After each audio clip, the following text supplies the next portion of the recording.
안녕하십니까. 수요 법회를 시작하겠습니다. 오늘 또 교재 12연기와 위파사나 211쪽입니다.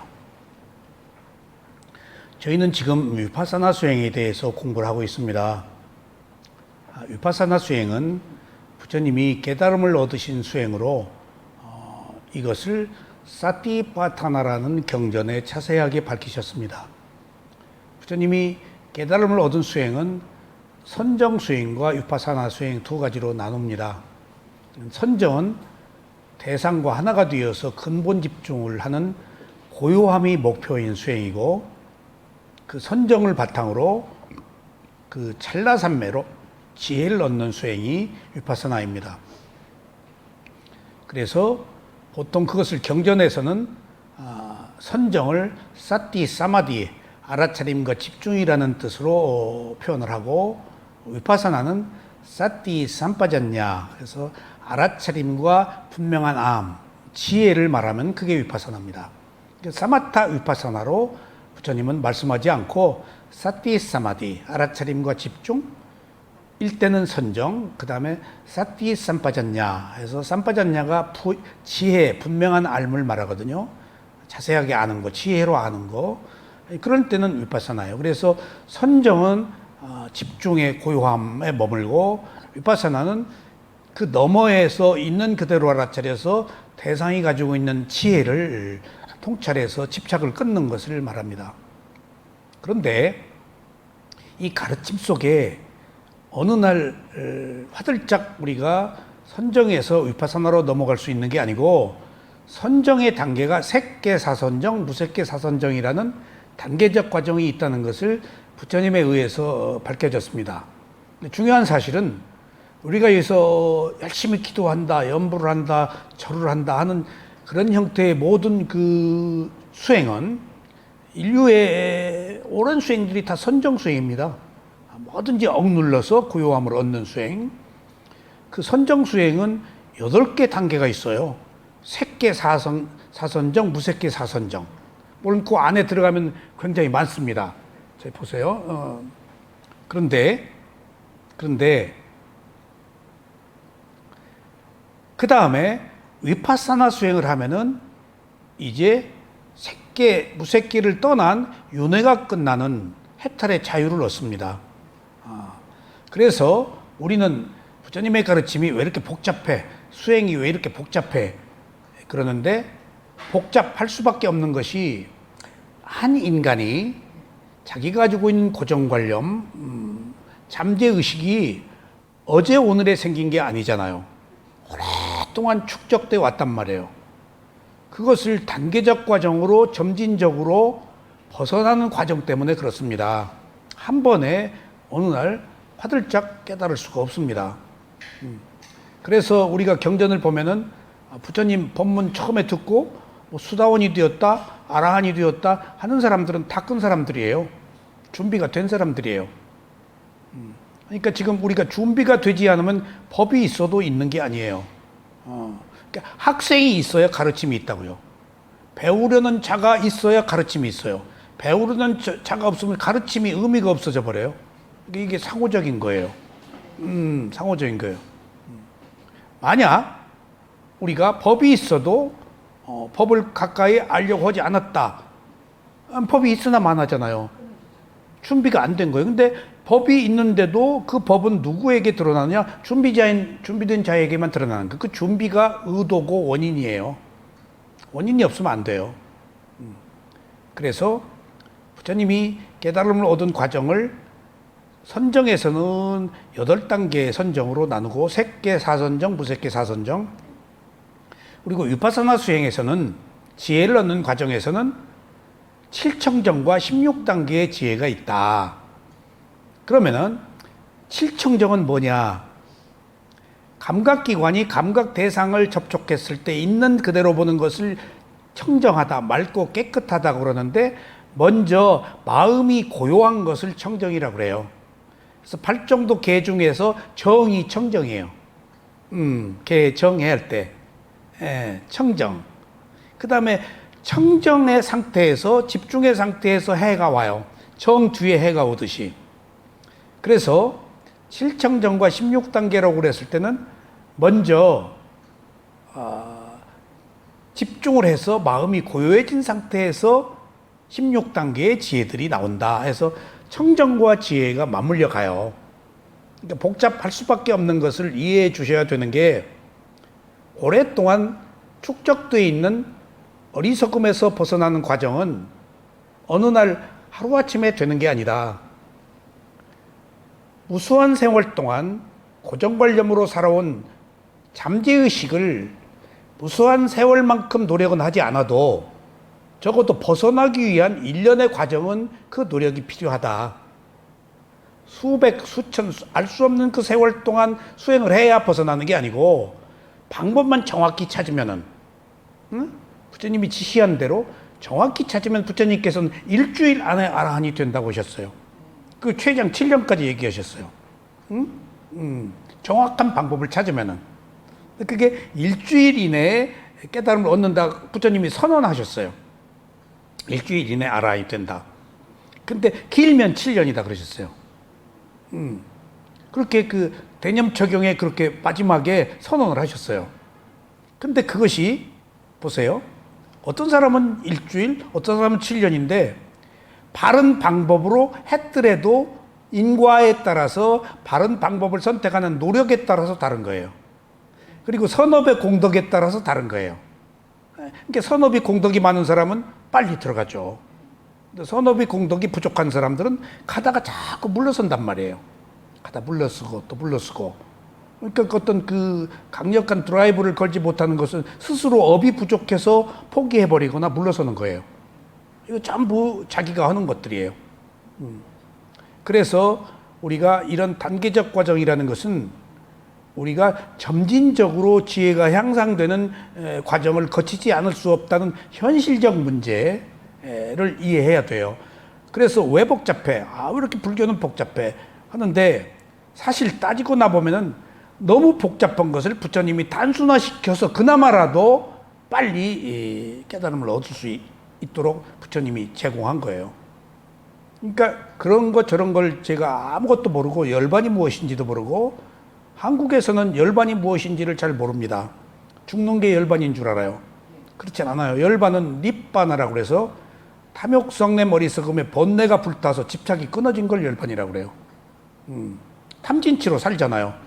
탐진치가 끊어졌다는 거예요. 그럼 깨끗하잖아요. 태어날 원인이 없는 것을 열반이라고 그래요. 근데 그것이 청정과 지혜가 포함되어야 한다. 그래서 제가 미얀마에 처음에 갔을 때는 통역이 그걸 다 얘기를 해줘요. 미얀마 사람들은 2개월 만에 수다원에 들어간다. 그래서 어떻게 그럴 수가 있을까? 근데 본디 그 사람들이 청정하고, 우리는 조금 그 터프하잖아요. 한국 사람들이 수행은 좋아하는데 가서 수행처에 가서 문제를 일으키고. 근데 수행처를 왜 가느냐? 불편부당한 거, 어려운 거, 그 몸의 통증, 망상, 졸음, 그리고 어떤 제도적인 음식, 환경, 안 좋은 것을 극복하려고 가는 건데 한국 사람들이 그걸 극복하지 못하더라고요. 안 좋은 거에서 몸살을 앓아요, 막. 그러니까 마찰이 일어나고 안 좋은 걸 참지 못하고 트러블을 일으키고, 그러니까 수행처에 가서는 인내하고 어떤 조건인지 받아들이려고 하는 건데, 옛날에 지금이야 그런 그 수행이었지. 다 나무 밑에서 모기 뜯기면서 했어요. 응? 때거리 하루에 한 끼 얻어먹어가면서 얼마나 열악한 환경에서 수행들 했어요. 지금은 뭐 아주 좋잖아요. 좋은 밥 먹여주고 스승이 다 인도해주고. 그런 스승들을 옛날에는 만날 수나 있었겠어요? 그러니까 우리가 이제 좀 편하니까 수행이 뭔지를 모르고 잘하려고만 하는 게 수행인 줄 아는데, 사실은 인내하러 가는 게 수행이에요. 참는 게 수행이에요. 그러니까 참지 않으면 지 마음대로 하려고 그러는 감각적 욕망이고, 참는 것은 감각적 욕망을 제어하는 거거든요. 감각적 욕망을 제어할 때 사물의 본질, 존재의 성품을 볼 수가 있단 말이에요. 하고 싶은 대로 하면 안 보이죠. 그러니까 수행이 잘하려고 해서는 안 되고, 잘하려고 하는 것을 알아차려서 욕망을 제어하는 것이 수행인데, 이제 그 우리가 모르니까 거기서부터 마찰이 일어나요. 그래서 한국 사람들이 이제 어쩌다가 수다원이 되는 사람들이 있겠지만은 미얀마 사람들이 보통 제가자들이 삐꾸들이 전국에서 와가지고 몇백 명씩 계속 3개월마다 바꿔요. 근데 그 삐꾸들이 일주일, 2달 만에, 3달 이제 수행을 하는데 2달 만에 수다원에 많이 들어간대요. 그래서 그때 내가 이제 열반이 무엇인지도 몰랐을 때니까 그래서 만약 통역이 그런 얘기를 해줘요. 인터뷰를 계속 하니까 그 인터뷰를 우리한테도 똑같은 방식으로 해주니까 그래서 미얀마 사람들은 순수해서 우리보다 더 쉽게 받아들일 가능성이 있겠구나. 그러니까 그 빠라밀 공덕, 뿐야, 순수성에 따라서 일주일이 될 걸 7년에 걸릴 수도 있다는 얘기예요. 그런 차이이지. 그러니까 나중에 이제 제가 지금 미얀마 왔다 갔다 한 지가 몇십 년 됐는데 나중에 들은 이야기로는 요새는 조금 어렵다. 벌써 그 몇십 년 사이에 미얀마 사람들조차도 순수성이 많이 훼손되지 않았나. 그 얘기를 듣고 무상하구나. 무상하구나. 그러니까 뭔가가 조건이 성숙되어서 되는 것이지 우연히 되는 게 아니구나 하는 걸 느꼈어요.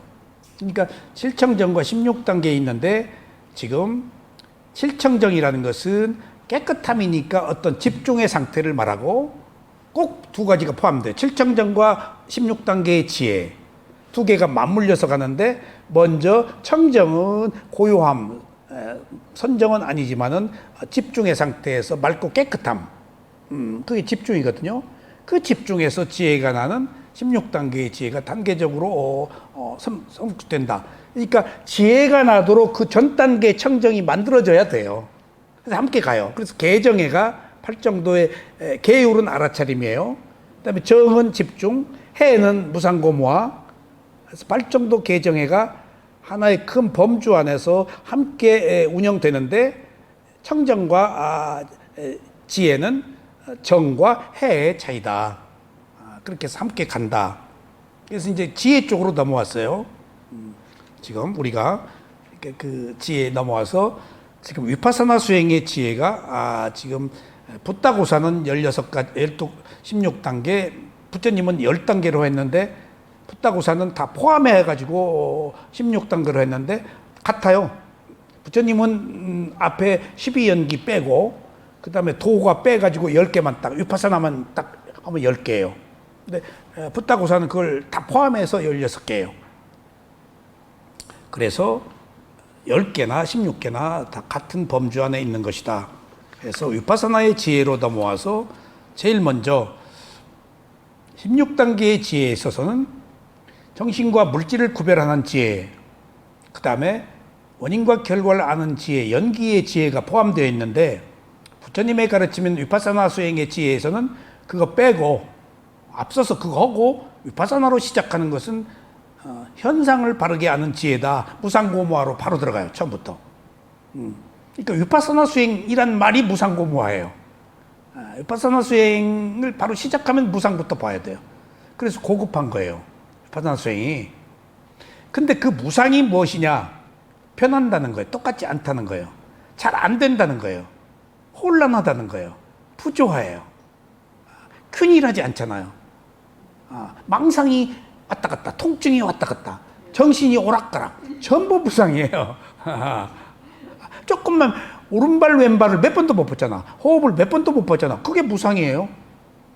조금 전의 마음과 지금 이후의 마음이 다르잖아요. 그게 무상이야. 근데 자꾸 그것이 무상이다라고 얘기 안 해요. 처음부터. 스스로 드러나도록 해요. 어느 순간에 무상이다. 그러니까 그것이 무상이다라고 처음부터 얘기해버리면 관념으로 알아요. 지혜가 안 나고. 그럼 더디어요. 그 말 안 해줘서 자기가 돌다리도 두드리고 건널 때 자기 걸 때요. 무상, 그러면 염불 외는 거예요. 생각으로 무상을 알면 안 돼. 지혜로 알아야지. 지혜는 깨치는 거거든요. 지식은 사유고. 그러니까 현상을 아는 지혜에서 우리가 전부 수행이 안 되는 것이 전부 무상이고 똑같지 않은 게 무상인데 망상이 막 생기는 게 무상인데, 여기저기 쑤시는 게 무상인데, 그리고 졸리는 게 무상이고, 막 아파 죽겠고 하는 모든 것들이 몸과 마음에서 나타나는 게 무상인데 무상이로 못 본다고요. 호흡이 무상이잖아요. 호흡이 변하잖아요. 원인과 결과가 이미 변한다고요. 오른발 왼발이 같은 발 같은 호흡이 아니에요. 마음은 자취하고라도 몸의 움직임도 같은 호흡 같은 그 마음이 아니다고요. 근데 모른다고요. 워낙 오랫동안 내 몸 내 마음이라고 알고 살아왔기 때문에. 그래서 부처님이 여기서 현상을 바라보는 지혜라고 위파서나 수행의 1단계의 지혜를 제시함에 있어서 전제 조건이 필요합니다. 전제 조건이 꼭 이거 기억하셔야 돼요. 현상을 바라보는 지혜는 어디에서 생긴 현상을 있는 그대로 봐야 되지? 몸과 마음에서. 그러니까 사람들 속에 가지고 있는 문제는 사람들 속에서 찾아야 돼요. 내가 괴로움이 있는데 괴로움을 해결하기 위해서는 괴로움에서 문제 해결을 찾아야 돼요. 문제가 있는 속에서 문제를 해결하려면 문제 속에서 답을 얻어야 돼요. 문제 벗어나서 지금 하느님한테 의지하거나 조상한테 의지하거나 무당한테 의지해서는 문제를 못 찾아요. 문제는 과거에 원인이 생긴 결과이기 때문에 해결할 수가 없어요. 문제 자체는. 해결 불가능한 거예요. 근데 우리는 해결하려고 그러잖아요. 이미 과거의 원인으로 받아놓은 밥상 만들어진 결과예요. 만들어진 거 어떻게 깨요? 물려요? 응? 시집장가 가서 물리냐고요?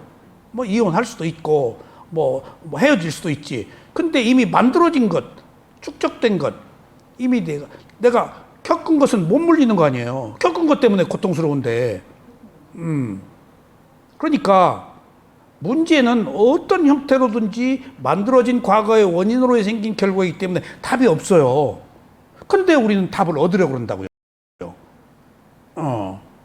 얻을 수 없는 답을 얻으려고 하는 게 구조적으로 우리가 인간이 지금 괴로운 거예요. 그래서 그걸 부처님이 문제 속에서 문제를 발견하라는 얘기는 그 문제는 한 인간이 몸과 마음을 가지고 살면서 생겼기 때문에 그 문제가 다 몸과 마음에 있다.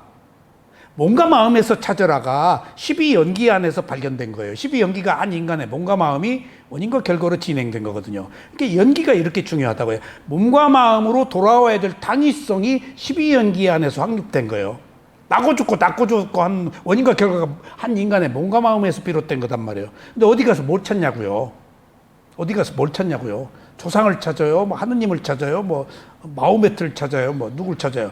그분들이 자기 문제도 해결 못 하는데 못 박혀 돌아가시고 설사병으로 돌아가시고 소크라테스는 독약 먹고 돌아가셨는데 눈꽃만큼도 자기 문제 해결 못한 사람들인데 뭘 바라요? 근데 해결 방법이 지혜다고요. 지혜. 지혜로 내가 알아버리면은 원인이 제거돼 버려요. 그러니까 원인이 제거되면 결과가 없어져 버려요. 그래서 몸과 마음을 알아차리는 얘기는 몸과 마음에 생긴 문제를 알아차리는데 반드시 몸과 마음으로 와야 되고 몸과 마음을 왔는데 거기에는 느낌이 있고 느낌을 어떻게 없애려고 알아차려? 아니, 있는 그대로 알아차리는 거예요. 그 있는 그대로가 메디테이션, 명상이에요. 영어로는 메디테이션이라고 그러고 빨리어로는 바와나. 근데 그 바와나를 수행이라고 그래요. 영어로는 명상이라고. 수행이 무슨 말이에요? 바와나가 마음을 개발한다는 거예요. 마음을 개발한다가 지혜를 얻는다는 거예요. 문제 해결이 안 되는데 지혜는 알아버렸어. 원인이 무엇인지를. 그럼 그 원인을 만들지 않으면 이제 해결된 거야. 이게 지혜밖에 없다는 거예요. 그래서 이런 그 등식이 반드시 그 성립돼야 돼요. 몸과 마음으로 와야 되고 느낌을 봐야 되고 느낌을 보니까 대상과 하나가 될 수가 없어. 느낌이 변하니까. 그래서 분리해서 본 것이 위파사나예요. 분리해서 보니까 무상고무화야. 그래서 위파사나가 무상고무화라는 말이에요. 의역을 하자면은 이제 그런 의미에서 위파사나 스윙이 안 되는데 현상을 바로 보는 지혜가 벌써 무상부터 나온다. 근데 이미 그게 무상인데 우리는 무상인지 모르고 계속 그것을 알만한 때가 되도록 발견하도록 계속 발견하도록 그냥 허구한 날 스승은 알아도 그것이 다 무상이다. 변하는 게 무상이다. 망상이 무상이다. 통증이 무상이다. 라고 얘기 안 하세요. 근데 이렇게는 얘기를 해요. 평생 한 호흡이 같은 호흡이 아니다. 시간도 다르고 길이, 크기, 강약, 단단한 부드러움이 다 다르다. 그 다음에 5대양, 6대주, 5대양에 있는 모든 파도가 똑같은 파도가 끊임없이 출렁거리지만 같은 파도는 하나 없다. 그러니까 같은 것이 하나도 없다는 얘기는 모든 것이 무상하다는 얘기지. 이미 시간이 흘러가 버렸고 모양이 달라져 버리고. 근데 우리는 고정관념으로 같다고 보기 때문에 그것이 다른 데서는 다르게 다르다고 하는 것을 못 보고 자기 몸에서 볼 때 나 없이 보아서 다르다는 무상의 지혜가 비로소 나요. 그러니까 우리가 지금 왜 이 수행을 해야 되느냐 하는 문제가 지금 몸과 마음을 가지고 생긴 문제이기 때문에 몸과 마음 안에서 해결해야 된다는 어떤 당위성, 절대적 어떤 그 조건, 이런 것들을 이해하셔야 돼요. 누구도 이걸 해결해 줄 수 없다. 자신만이 해결해 줄 수가 있다. 내 행위를 남이 할 수는 없잖아요. 오직 내 행위는 나밖에 못하잖아요. 내 행위가 업이거든요. 남의 업에 절대 개입 못해요. 자식의 업에, 남편의 업에 개입해요? 말해줄 뿐이야. 선택은 스스로 하는 거예요. 그러니까 이렇게 무서운 거예요. 아무리 말해줘도 안 돼요. 아무리 말해줘도. 그런 것처럼 업은 개입할 수가 없는 겁니다. 그래서 현상을 바르게 아는 지혜가 나면은 그 뒤에 이제 일어나고 살아는 지혜, 그 다음에 일어나면 안 보이고 세 번째는 사라짐만 보이는 지혜. 그러니까 사라지기만 하니까 두려움이 지혜. 그 다음에 막 고난이 오고, 그 다음에 삶에 대해서 혐오가 막 일어나. 6단계 올라가면. 그러니까 혐오가 막 일어나서 거기 수행을 다 포기하고 부정적으로 되고 택택거리고. 그러니까 너무 괴롭기 때문에 이제 여기서 벗어나고 싶다 해가지고 해탈을 이루려는 지혜로 여기서 가속도가 붙어요. 수행을 더 열심히 해요.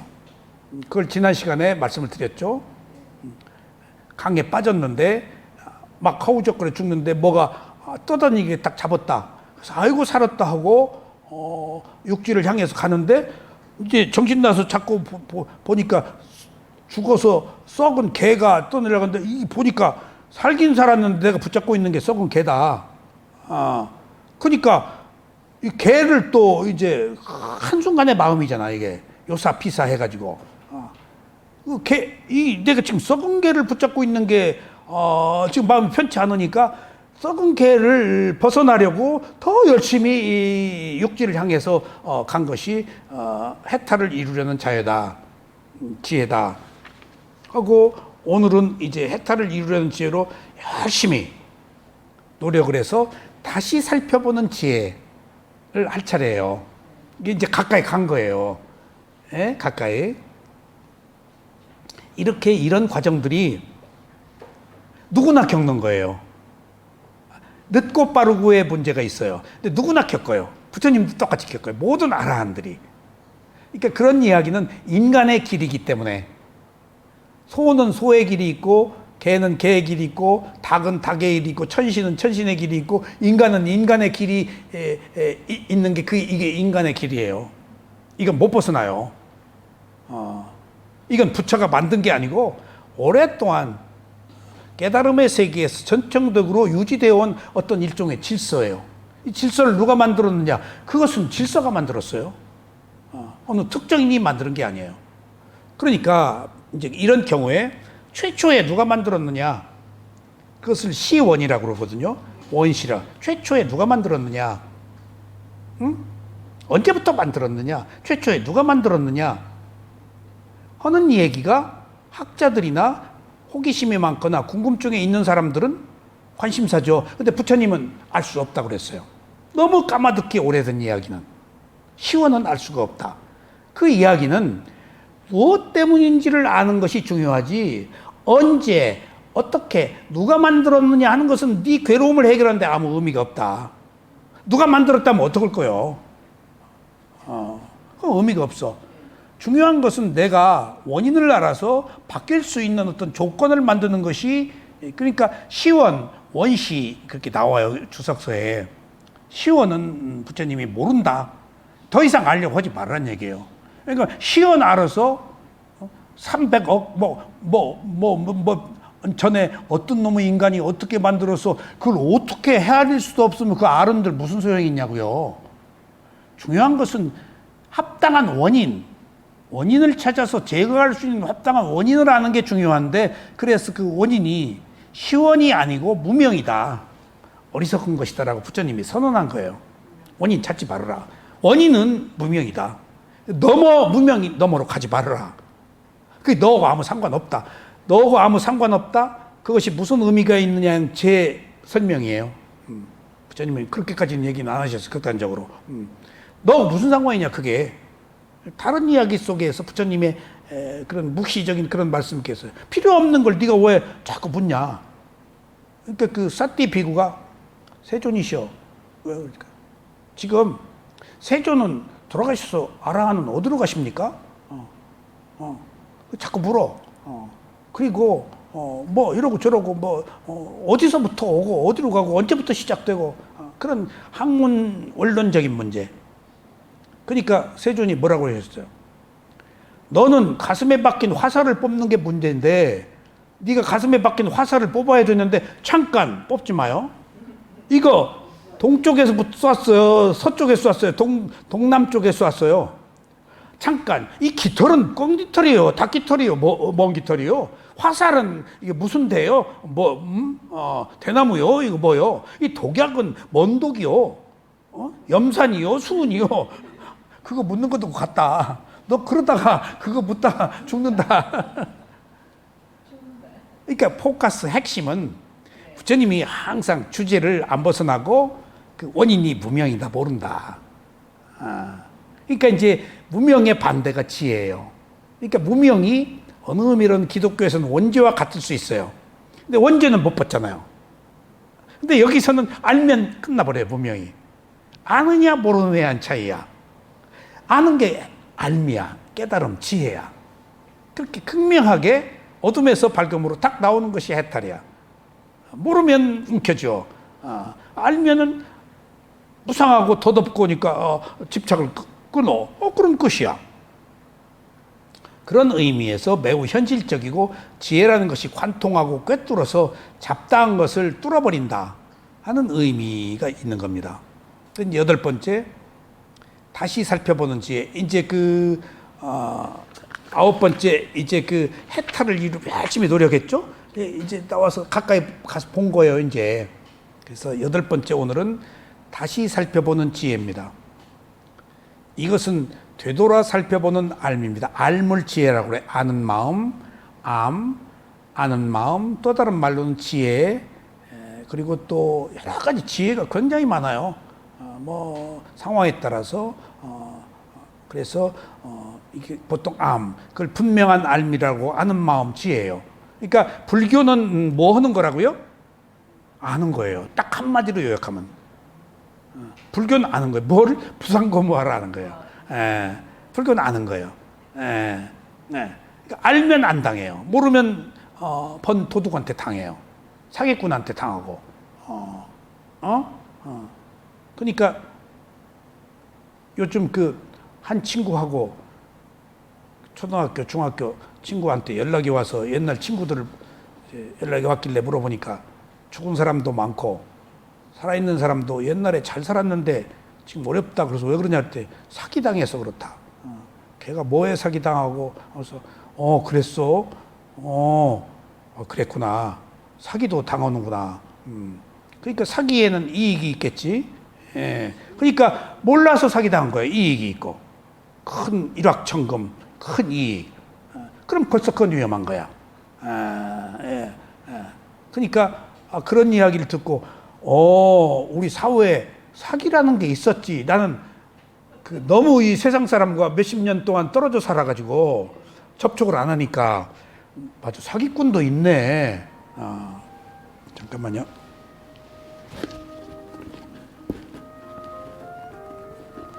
죄송해요.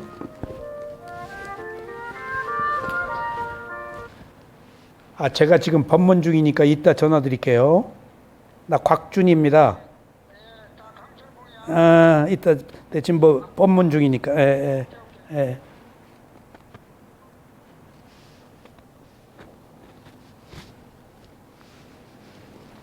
곽준 본명 처음으로 나오네. 묘원인데 내 이름 모르죠? 네, 처음 알았어요. 현풍 곽씨. 그래서 내가 내 이름 안 드러내려고 묘원 책 이름도 다 묘원으로 하지, 내 이름으로 하면 내 잘난 체할까 봐서 그냥 그 나를 드러내고 하는 그런 게 딱 낸다면 그런 마음이 있거든요. 조금이라도 나 드러내서 빛나게 하려는 우월감 없애려고 일체 이쪽에서 출판하거나 뭐 할 때 제 본명 안 써요. 그리고 어디 딴 데 가서 활동할 때에도 내 그 아이디가 그대로예요. 그대로님. 어떤 사람이 알아듣고 그 이름 좋다. 그래서 그대로라는 이름이 괜찮아. 그때 그거 고상하고 멋있어 보여요. 그 최고입니다. 있는을 빼고 그대로라고. 그래서 이제 다시 살펴보는 거예요. 이제 이미 그 해탈의 자유로 넘어왔단 말이에요. 한 곱이 넘겼어요. 그래서 계속 온에 일어나고 사라지는 것을 이것을 되돌아보는 알미입니다. 계속해서 수행이 향상되어 갈수록 앞의 단계에서 많이 알아차렸지만 계속 온이 일어나고 사라지는 것을 알아차려야 합니다. 그러니까 앞에 일어나고 사라진 것부터 시작했잖아요. 그것이 더 깊어진 거예요. 구체화된 거예요. 무상이. 그 차이야. 무상하려고 그러는 거야. 근데 처음부터 호흡이 무상이다, 오른발 왼발이 무상이다, 여기 와서 경험하고 아는 게 진짜 무상이에요. 그러니까 우리가 중간에 지금 무상이라고 10년을 하고도 몰랐다 하는 게 당연한 거야. 여기 와서 무상이라고 빌어서 만져보고 확인하고 맛보고 해야 되는 거예요. 간접적으로 무상은 느꼈지만은 이게 더 구체화되는 거야. 그게 진짜야. 저도 얼마나 무상 얘기를 해요. 근데 내가 부처님의 무상만큼 얘기할 수 있겠어요? 아라한의 무상만큼 얘기할 수 있어요? 무상 얘기하고 조금 있으면 항상이요. 저거 항상이야. 근데 여기 와서 말할 때는 또 무상이야. 그러니까 얼마나 말을 하고 얼마나 이 얘기를 하느냐에 따라서 조금씩 쥐가 소금 먹듯이 야금야금 무상으로 접근하는 거야. 얘기 한 바는 있고 또 그럴듯하고, 그러니까 나도 모르게 그렇게 경도되어서 그쪽으로 사고하고 판단하고 문제가 있어도 나도 모르게 무상한 것이요 라고 해버릴 수 있단 말이에요. 말이라도 무상한 것이요 라고 누가 하는 얘기를 들으면 흉내내거든요. 안 들으면 흉내도 못 내요. 그렇게 해서 접근하는 거예요, 모든 게. 그러니까 수행을 한 사람을 만나는 것, 아는 사람을 만나는 것, 이건 굉장한 공덕입니다. 스승들이, 그러니까 스승을 한 번이라도 만나고 얼굴에도 뵈면 딱 한두 마디 채취, 풍모, 그것이라도 알려고 내가 미얀마 가면 어느 스승을 찾아가라 얘기를 해요. 지금 우리 담마키티 스님이 구나라타사 스님 미국에 가서 10일 동안, 일주일 동안 수행 배우러 오라고 연락이 돼서 간다고 그래서 교학한 스님이 구나라타나 스리랑카 스님인데 미국에 가서 큰 센터를 하고 계시거든요. 가서 일주일이라도 그 채취를, 가르침을 받고 오는 것이 굉장히 도움이 돼요. 벌써 달라요. 큰 무엇을, 그러니까 준비하는 마음이 다르다고요. 제가 오케스트라 지휘자 이제 상담하는 얘기 들었는데, 그러니까 오케스트라 지휘를 할 때 단원들이 안 따르고 무시하잖아요. 다 악기 하나하나가 다 박사들이거든. 근데 이 젊은 오케스트라 저거 아이고 젊은 것이 이것 좀 배웠다고 까부네라고 그래서 그걸 잡는데 굉장하대요. 이제 그 얘기가 지휘자 얘기가, 당신이 하는 지휘와 유명한 지휘자가 어떻게 다른가 그랬더니, 유명한 지휘자는 열심히 노력 안 해도 다 열심히 한대. 유명하기 때문에 지휘자가. 근데 나는 내 신분이 있기 때문에 내 마음대로 안 따라온대. 버틴대. 버틴대. 그러니까 유명한 지휘자는 그냥 알아서 다 잘한대. 유명하니까. 그런 것을 느꼈어. 그러니까 이걸 조건이라고 그래요. 또 제가 말씀드렸죠. 척추 수술한 환자들 우리 병원 의사가 여기 계셨잖아요. 근데 그분한테 수술을 환자가 어떤 사람은 잘 되고 어떤 사람은 안 좋고 그러니까 이제 잘 안 좋은 사람은 불평을 해. 근데 내가 그 얘기를 해줄 수는 없고, 의사를 잘 아는데 너무. 그래서 뭐라고 얘기를, 얘기 잘못하면 또 그 고자지른 것 같이 되고. 그래서 그 내 차를 타고 가면서 무슨 얘기 끝에, 의사에 대해서 우리가 오해하고 있었구나 하는 걸 가졌어요. 의사 얘기를 들어보니까, 열어보니까 도저히 이건 안 되는 것들이 많다는 거야. 어떤 사람은 괜찮고. 그러니까 우리는 수술하면 다 좋아질 줄 알잖아. 의사 손을 거치면. 근데 의사 얘기는 열어보고 상태가 다 다르다는 거예요. 아무리 노력해도 이 사람은 안 좋다는 거예요. 그걸 우리는 의사 손을 거쳤기 때문에 무조건 수술 경과가 좋을 줄 아는데 그 정도나마 다행이다는 거예요. 내가 누구라고 얘기 안 했는데 그 얘기를 하더라고. 깜짝 놀랐어요. 이게 조건이구나. 열어보니까 너무 망가져 있더라는 거예요. 근데 우리는 의사 손 닿으면 다 결과가 좋기를, 예후가 좋기를 바라잖아. 그러니까 그것들이 조건이구나 하는 걸 내가 알아요. 그러니까 똑같지 않은 거예요. 상황이 다 다른 거야. 그게 업의 과보예요. 그게 인과야. 같은 게 하나도 없어. 근데 우리는 동일하게 어떤 일정한 결과를 얻으려고 그러는데 원인에 따라서 결과가 다른지 거기에 의사의 능력 있는 의사의 역할도 중요하면 자기 가지고 있는 신체적 조건도 지금 상당 부분 차지하고 있는 거예요. 좋은 시술하는 의사도 필요하지만은 그렇다고 놓고는 자기 상태에 좋은 의사가 어떤 조건이다고요. 근데 우리는 딱 수술하면 결과만 바라잖아요. 그러니까 이런 지혜 단계에서 그런 것들을 다 더 나은 조건들을 향상시키는 것들이 지금 필요하다. 그러니까 일주일하고 7년의 거기서 차이가 나는 거예요. 그게 조건이야. 안 되는 것은 안 되는 거예요. 7년이면 빨리 되는 거예요. 이게. 난 30년. 나 부끄러워. 부처님이 7년 만에 이게 아라한 된다는 얘기. 죄송해요. 7년 동안에 못 돼서. 그러니까 그런 것들이 조건이다. 그러니까 누구 탓을 할 게 아니다. 다 자기 탓이다. 그래서 처음도 일어나고 사라지는 무상이지만 여기에서도 다시 살펴보면 그 무상이야. 그래서 계속 오온이 일어나고 사라지는 것을 다시 알아차려야 합니다. 왜냐하면 정신과 물질이 전생부터 항상하는 것이고 행복하고 또 내 것이라고 생각하고 왔기 때문입니다. 또 같지 않다라는 게 무상.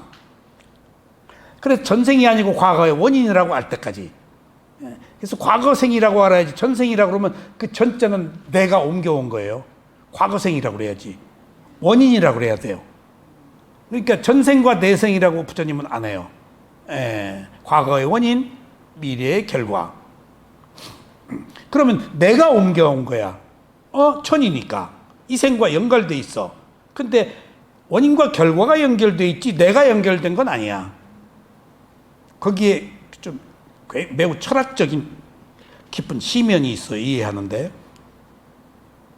그러나 지금 수행을 통해서 오온이 항상하지 않는 것이며, 그래서 고통이라는 것과 해도 고통이잖아. 내 마음대로 안 되고 그 고통 속에서 무상이 발견되는 거예요. 괴로움이 발견되고 무아가 발견되는 거 아니에요.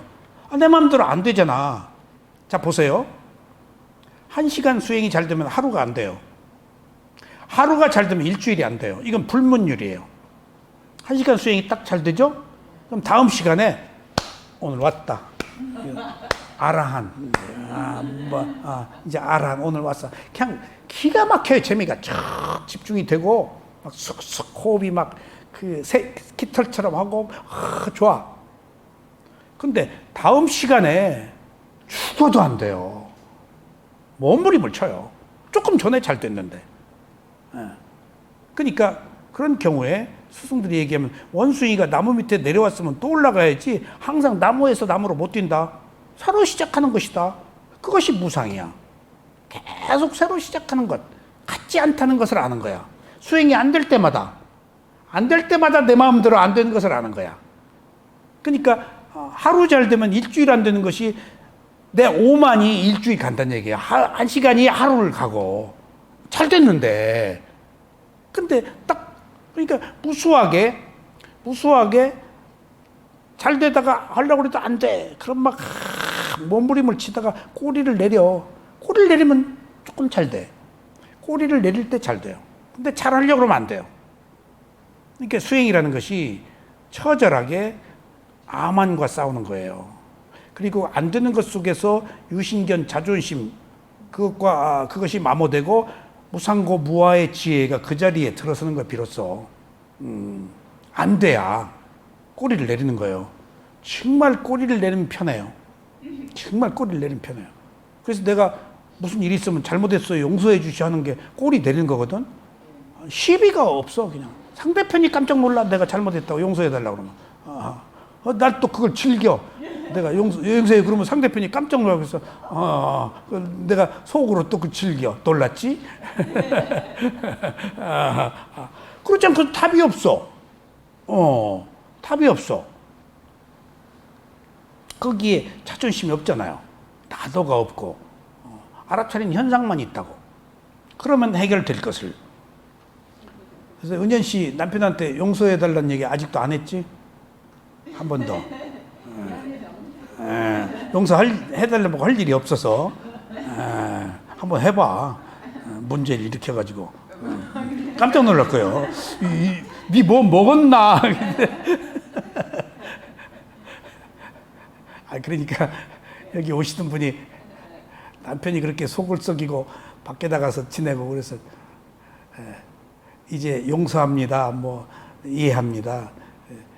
또 문자를 보냈더니 그 이튿날 딱 이혼 도장 찍어달라고 딱 가지고 오고 각서를 딱 하나 가지고 왔더래. 어떻게 살아요? 그랬더니 내가 그때 돈으로 1억인가 준다고. 올해 전 얘기예요. 각서를 지금 당장 돈 없으니까 각서. 그러니까 이 사람이 속아 그 각서가 무슨 의미가 있어. 나 어떻게 살려. 재산이 있었는데.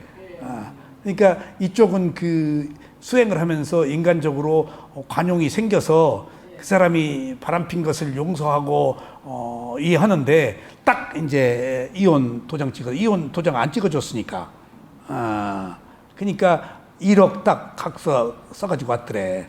현찰 가지고 온 것도 아니고 그거 못 받는 1억이지. 도장 찍어주면은 그러니까 세속과 출세간이라는 것이 출세간의 정신이 세속에게는 오해하기 십상이고 이용당하기 마련이지. 그렇게 간극이 있는 거예요. 그러니까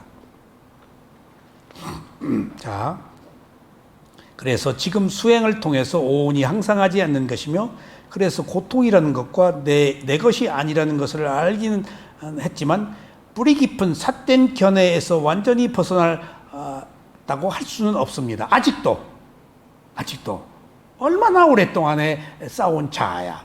이 세상이 모두 국가 내셔널리즘이, 자기주의가, 자기 자존심이 모두 자기 합리화하고 자기 우선인데, 그게 아전인수 내 눈에 물대는 건데, 부모 자식 간에도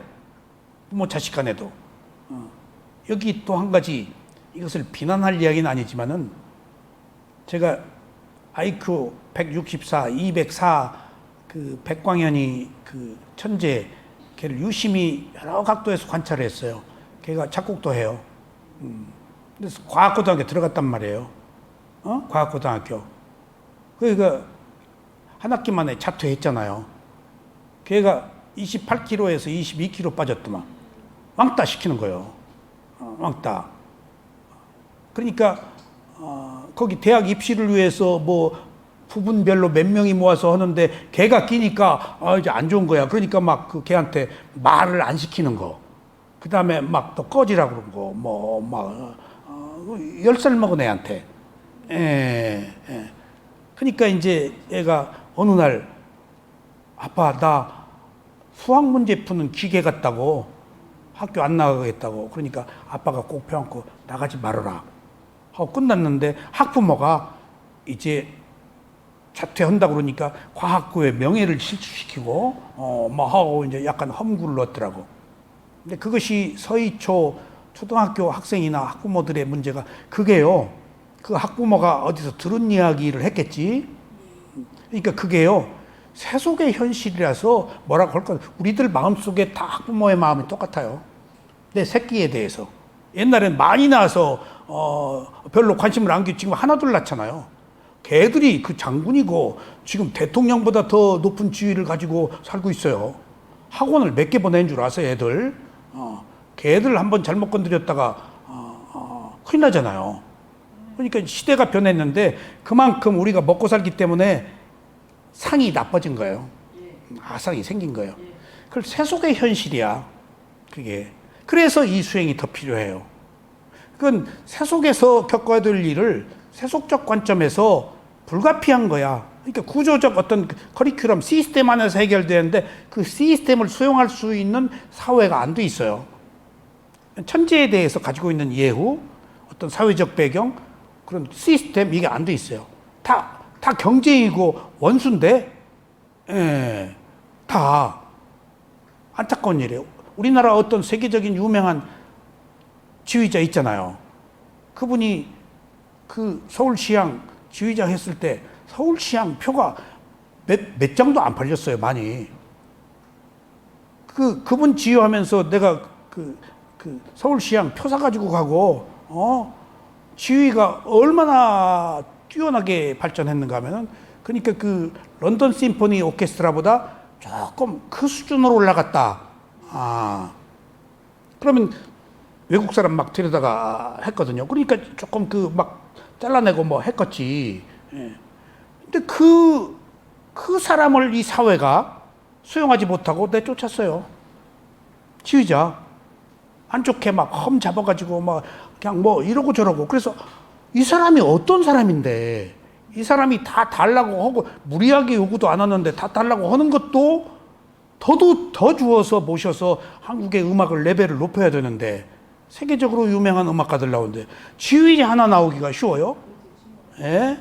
오따니 같은 경우는 그 카라얀 밑에 제1수제자가 돼가지고 오따니가 그 시카고 심포니 오케스트라 연주하고 그래서 세계적인 일본의 그 위상을 높이고 있어요. 거기에는 미치지 못하지만은 훌륭한 그 지휘자 하나 나온 것을 우리 예술계가 수용을 못하고 그걸 막 문제를 삼고 하는 걸 보고 내가 너무 어떤 사람의 잘못을 떠나서 잘못도 없어. 어떤 그러니까 그 사람 흑자 내고 내가 표를 사가지고 다 갈 정도였다니까. 그리고 CD 거기서 나온 CD를 사서 듣고 확 달라요 옛날하고. 그러면 얼마나 우리 자긍심이 있고 클래식 하는 사람들한테는 또 다른 기쁨이야. 근데 수용하지 못하고 내쫓았어. 그러니까 이 한계구나. 막 갑론을박하고 신문에 막 어쩌네 저쩌네 막 하고 거기 똑똑한 어느 대학교 나온 여자가 뭐 책임이 돼가지고 막 서로 뭐 알려고 그러고 그러니까 이 훌륭한 예술가를 하나 못 키우는구나 우리가. 그렇게 메말라 있어요. 이게 세속이 갖는 한계예요. 근데 나는 출세간의 관점이 있기 때문에 그 사람들 욕 안 해요. 아쉽다. 아직 정의 단계가 성숙되지 않았구나. 해로 넘어온 것을 모른다 하더라도 해로 넘어올 수 있는 기본적 조건이 사회적으로 마련되지 않았구나. 그래서 수행자들이 역할이 큽니다. 상도동 여사님의 역할이 지금 커요. 어떤 그 정신적 그 단계를 우리가 레벨업 시켜야 돼, 국민들이. 너무 싸움질 하지 말아야 돼요. 그러니까 피곤하잖아요, 그냥. 그리고 뭐 그런 것들이 그 여러 곳에서 상처로 남아서 신경질 나요. 어딘가서 짜증 부린다고요. 감성이 메말라 버리고. 그러니까 지금 우리가 1년의 수행의 과정에서 알아야 될 게 뭔가 무상하다고 계속 알아야 되는 거죠. 우리는 이 길을 배우자고요. 더덥고 무상하기 때문에 그런 지위, 명예, 자존심이 서푼어치 값도 없는 거라고. 일어났다 사라져 버리는 거니까. 예를 들면 여기 나오네요. 해탈을 살펴보는 지혜에서 여기 다시 어떤 사람이 물가로 낚시를 하러 갔습니다. 물가에 앉아서 낚시를 하는 중에 몸체가 긴 물고기가 낚시 바늘에 걸려서 건져 올렸습니다. 순간적으로 이 물고기가 내가 좋아하는 맛있는 장어일 것이라고 생각하면서 즐거운 마음으로 건져 올렸습니다. 그러나 건져 올리고 보니 장어가 아니고 독뱀이었습니다. 그래서 빨리 놓아버리고 싶었지만 그대로 놓으면 뱀에게 몰릴 것 같아서 목을 잡고 대여섯 번 돌린 후에 멀리 던져버렸습니다. 이와 같이 사람들은 오온의 실체를 몰라서 전생에서부터 오온을 좋고 행복한 것이라고 잘못 생각했습니다. 그러니까 오온을 벗어버리고 싶은 거예요, 이게. 응? 독뱀이야, 오온이. 온갖 욕망으로, 감각적 욕망으로, 술, 돈, 명예, 사랑으로. 그게 나를 괴롭히는 뱀이야. 한데도 안 좋은 것을 좋게 보는 거예요. 그래서 오온을 오취온으로 보는 거야. 집착을 하는 거야. 이게 어리석음이든. 예. 해탈원은 개의 시체로 예수를 드렸잖아요. 예. 여긴 독뱀으로 예수를 드렸잖아요. 예. 그러니까 그 똑같은 이야기인데 이런 일련의 과정을 살펴보고 뱀을 던져버리고 벗어나려는 노력을 했지만 던져버리고 새로운 것을 본다는 거예요. 예. 지금 독뱀을. 그러니까 그 벗어난 것은 목숨을 부지하기 위해서 더 열심히 노력한 거고 여기는 노력한 것 뒤에 와가지고 그것이 그 독뱀이다 일어나고 사라진다는 무상을 봐버린 거예요. 그러니까 그거다고 이거다고 그 설명될 그 위치가 달라. 이것은 그 소위 말하면 다시 살펴보는 지혜에서 던져버리고 이제 본 거야. 그러니까 실체를 몰랐는데 이제 알고 보니까 뱀이니까 던져버린 거예요. 그래서 좋아서 바라고 집착을 하고 행위를 하게 되었습니다. 몰라서. 그러므로 오온을 좋아하는 마음에서 벗어나기 위해서 현재의 오온이 일어나고 사라지는 것에 대해 다시 무상고무화로 살펴보도록 해야 합니다. 이것이 다시 살펴보는 지혜입니다. 그러니까 처음에는 단지 더러운 거다라고 봤던 거를 지금은 완전 해야 이제 던져버렸어. 휘둘러가지고. 그걸 벗어났어. 끼치는 존재로 이게 오온이 더러움이다라고. 그러니까 오온을 집착하지 않는 거야, 이제. 무상고무화가 아니면 집착을 끊을 수가 없어요. 예. 그리고 나서 이제 그 유명한 쌍카루페카 냐나라고 그래서 쌍카루페카 냐나 빨리 마찬가지네. 9번째 평등의 지혜예요. 이게 현상에 대한 평등의 지혜. 이게 균형, 평등심. 수행을 해서 갈 수 있는 최종적 마지막 단계가 평등이에요. 근데 평등 아직 지혜 아니에요. 과정이야. 자, 보세요. 이것을 모든 행위가 쌍카라, 행이 균형돼서 치우침이 없다. 그래서 평등의 지혜라고 그래. 거기 이미 평온이 왔어요. 왜냐하면 다시 살펴보는 지혜까지 간 뒤에라서. 이것은 모든 현상들에 대해서 평등하고 평정한 알미입니다. 대상이 계속 일어나고 사라지는 것을 알고 사라지는 것을 알고 일어나는 것을 알고 사라지는 것을 알고 이게 굉장히 중요해요. 일어나는 것을 알고 사라지는 것을 알고 무상을 좀 확실히 안다는 거예요. 생멸을 알고 하는 것이 이어질 때 일어나는 것을 좋아하는 마음이 없이 알게 되고 사라짐을 두려워하는 마음 없이 알게 된다. 그러니까 여기서 일어나는 것을 알고 사라지는 것을 아는데 아직 지혜가 성숙되지 않으면 일어나는 것, 아이고, 사라지는 것 두려움이 있잖아. 아이고, 큰일 났네, 일어났네, 괴로움이. 아이고, 큰일 났네. 근데 여기서는 일어나고 사라지는 것을 좋아하거나 싫어함 없이 안다. 라는 의미가 주는 또 다른 표현은 뭘까요? 일어나는 것을 알고 사라지는 것을 알고의 두려움이나 즐거움이 없이 그대로 있는 그대로 아는 것이 또 다른 표현으로는 뭐라고 할까요? 알고 말고, 알고 말고, 알고 말고, 좋아하지 말고, 싫어하지 말고, 단지 그것으로, 그게 있는 그대로 보는 법이에요. 그게 평등의 지혜예요. 알고 마는 게. 예. 결론을 안 내려. 그냥 하나의 현상이었어. 그건 그대로의 조건에 따라서 일어났을 뿐이야. 사라졌을 뿐이야.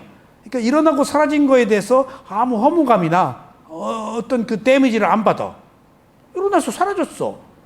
일어난 것은 사라지니까 내가 영향을 안 받아. 그게 알고 말고야.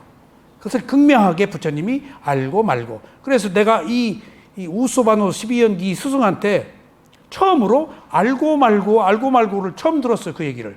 깜짝 놀랐어요. 누가 어디서 못 들었거든요. 고급한 언어예요, 이게. 알고 말고. 그러니까 내가 입이 딱 벌어졌어요. 내가 수행을 좀 했잖아요. 알고 말고가 굉장히 명쾌한 단어네. 근데 우리는 알고 결론을 내리잖아. 사유하고. 그래서 내가 5년 만에 관찰을 알아차림이라고 바꾼 이유는 최초에, 나중에 지금 알고 말고 얘기를 들었지만 최초에 5년 만에 알고 많은 것이 중요하다라고 알아서 관찰을 알아차림이라고 바꾼 거예요. 바꾸자 우리끼리. 관찰은 결론이 있잖아요. 앙리 파브르가 돈충을, 그리고 뭔가 논문 쓰고 뭐야지. 근데 위파사나는 그냥 맥없이 알고 말아야 돼. 세상에 알고 마는 게 어디 있어. 부처님의 있는 그대로 보는 건 위파사나 수행밖에 없어요. 어떤 정신 나간 사람이 알고 말으려고 봐요. 그러니까 알고 말로가 선입관을 가지고 판단하지 않아야 넘어있는 진실을 보기 때문에 우리는 판단해버리잖아요. 결론을 먼저 내려버리잖아요. 옳다 그러다 해버리잖아요. 그럼 진실을 못 보지. 내가 이미 분별을 해버렸는데, 그러니까 나는 분별해서 결론을 내려고 보지 진실을 보려고 하는 거 아니에요.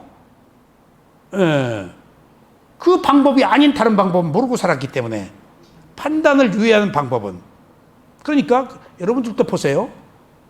집에 가서 어떤 문제들이 있을 때 탁 가족 간에 부부 간에 애들이나 탁 바로 반응하잖아요. 가족끼리는 남은 조금 말을 유예하더라도 아내한테 딱 반응하잖아요. 기분 나빠. 나를 무시했다. 근데 딱 얘기하려다가 조금 거리를 두어. 반응 안 해. 그리고 놔두어. 그러면은 3일, 하루 이틀 가면은 그때 그 행위가, 전에 하지 않은 행위가 무엇 때문에 그런 행위를 할 수밖에 없었다. 근데 그 거의의 이유는 내가 아니야. 어떤 다른 외적 문제들이었어. 아이고, 내가 참기 잘했다. 그때 내가 무시당해가지고 당신 나 무시해? 옆에 내가 그럴 수 있어? 라고도 할 수 있는데, 일단 함께 가까이 있는 사람은 일단 그 책임이 자기가 있는 죄라고, 그 배우자가 자기한테 안 좋은 거 보면 자기한테 화살을 꽂는 것처럼 생각하지. 근데 2, 3일 기다려보면 자연스럽게 무슨 말이 나와. 어떤 이유로? 그럼 말 안 하기 잘했네. 말 안 하기 잘했네. 그 최신물이 없이. 그러니까 제 집사람이 이런 얘기해서 죄송합니다만 일례를 드는 거예요. 학교 교사했는데 결혼하고 내가 나가지 말라고 그래서 안 나가더니 내가 사는 게 어려우니까 어느 날 우리 또 누님들이 쏙싹쏙싹 했는가 봐. 우리 어머니한테. 그러니까 어느 날 학교를 나가겠대. 그러니까 우리 어머니가 나가려면 나가라고 그랬는가 봐. 내 동의를 받느라고. 그 학교 좀 나가겠대. 그래서 나는 돈이 문제를 떠나서 한 아내가 자기 그 인권, 자기 신분, 자기 퀄리티, 자기 가치를 지니고 있어야 남편한테 무시를 안 당해요. 그러니까 하면은 집에서 살림이 나면 옆에 내가 집에서 뭐하고 자꾸 그런 얘기 나올 수 있다고요. 나는 동등한 권리를 주고 싶고 존경하면서 살고 싶어가지고 어느 자기 사회적 신분, 자기 그걸 위해서 그것 때문이었어요. 나가려면 나가라고. 근데 이제 학교에서 늦게 끝나니까, 그래서 애기 이미 둘이 낳는데 애기 없고 어머니가 없는 걸 내가 주세요.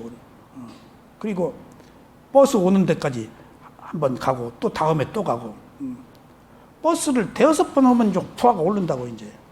그리고 집에 와서 이제 어머니 미안하니까, 이놈 예쁜 내가 이렇게 늦어 어머니 바람났나 그랬더니, 그 얘기 했다고 어머니가 정중하게 부르더니, 아범 아내한테 무슨 소리를 그렇게 해? 아내 듣는데 그런 소리 하지 마. 아내 존중하는 아내가 바람났어 당신라고 할 때 얼마나 남편이 천박해 보이겠어. 그런 얘기 하지 마. 그래서 어머니 내가 어머니 미안해서 그랬어요. 그냥 어머니 위안하느라고 쓱 한마디 말이라도 그렇게 하지 말래. 말이라도.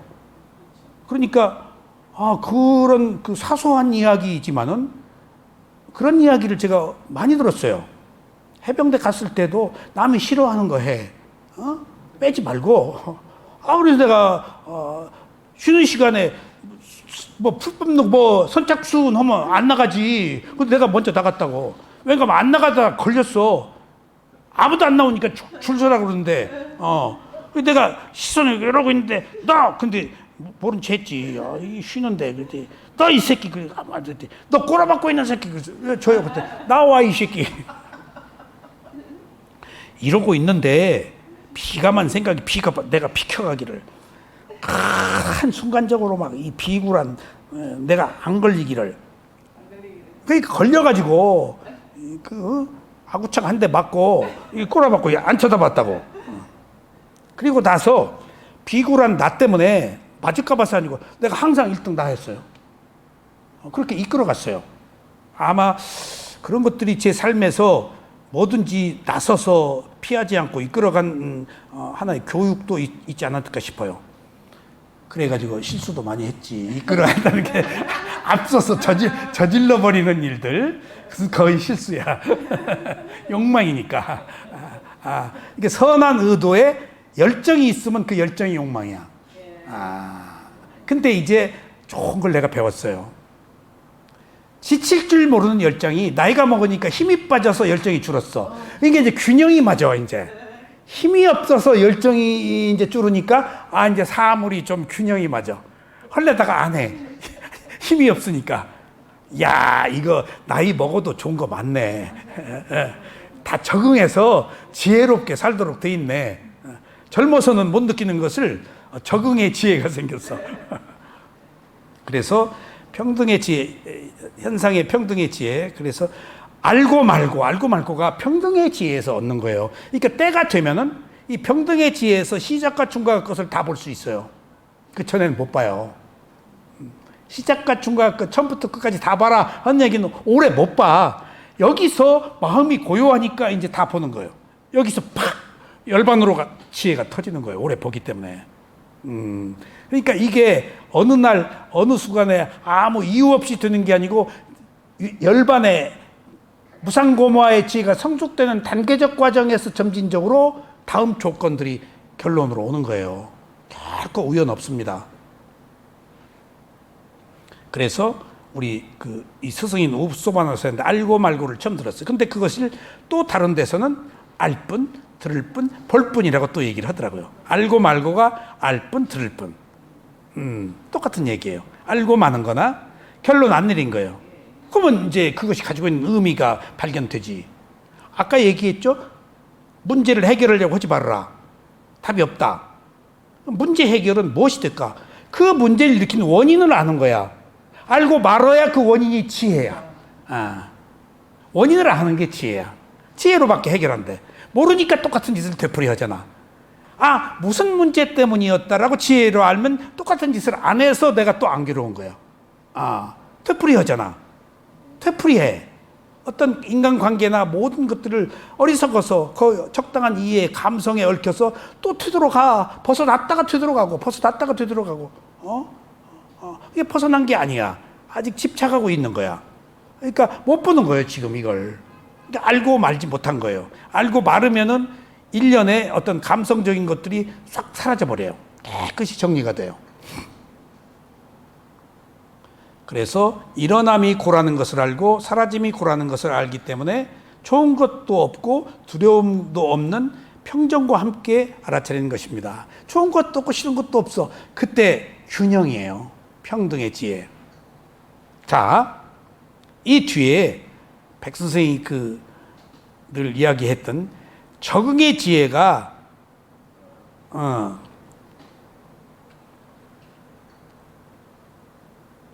아누로마 냐나라고 해서 적응이 비로소 여기서 적응해요. 받아들이는 거예요. 흡수하는 거예요. 모든 불편 부당함을, 무상고무화를. 무상고무화가 안 좋은 거잖아요. 근데 그걸 받아들여야 돼요. 그게 받아들이니까 내 거가 아닌 거예요. 못 받아들이면 내 게 아니에요. 알아도 생각으로 않고 그냥 철저히 스폰지처럼 흡수가 돼가지고 무상고무화에 적응한 거야. 무상고무화에. 아직 우린 적응 못했잖아. 적응이 이렇게 중요해요. 그러니까 지혜다, 냐나다 하는 그런 모든 형태의 것이 적응하고 받아들이고 이해하고 하는 것을 적응이라는 단계가 없으면 안 돼요. 적응은 한 살이 드는 거예요. 진리가.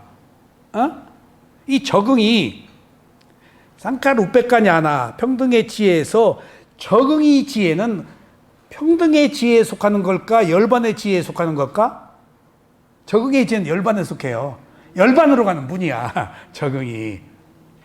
적응의 지혜 안으로만 냐나는 열반을 가까이 가서 문 두드린 거예요. 지금. 열반에 속해 이건. 왜 열반에 속하는가 하면요. 보세요. 평등의 지혜까지 갔죠. 예? 적응은 무엇이 적응하도록 만들까? 중요한 얘기예요. 지혜가 아니에요. 공덕이. 적응은 공덕이 적응하도록 해요. 보이지 않는 힘이 여기서 막 작용해버려요.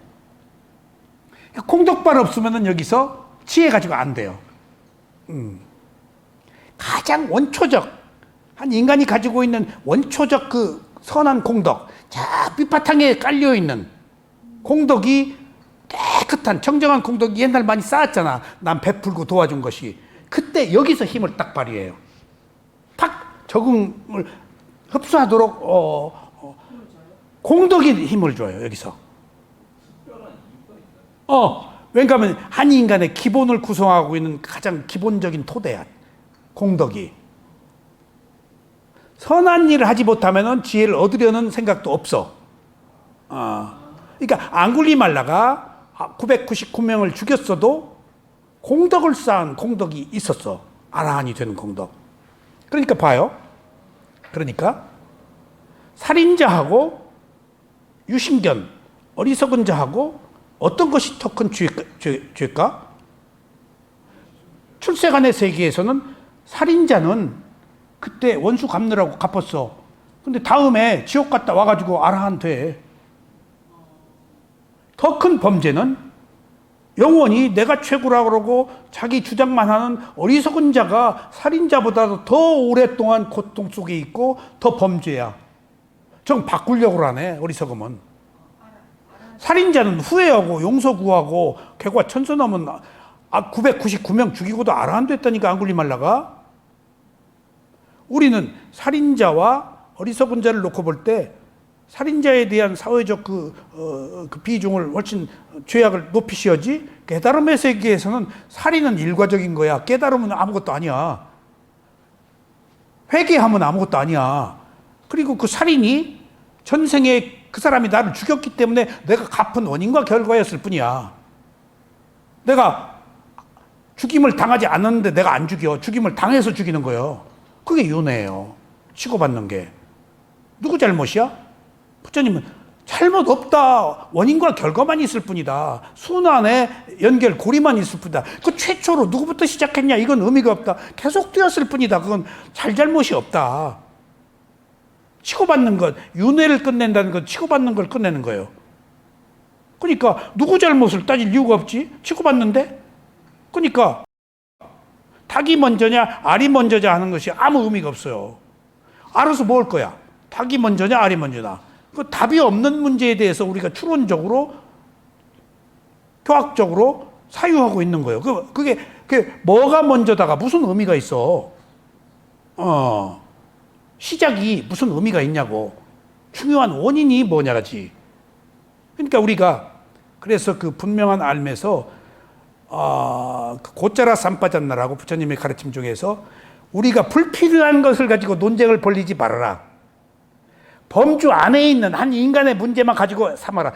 밖에 있는 것은 답이 없는 거 가지고 문제 삼지 마. 그러니까 그 목장 안에 울타리 안에 있는 것이 지금 이게 밖에 지구가 언제 없어지지?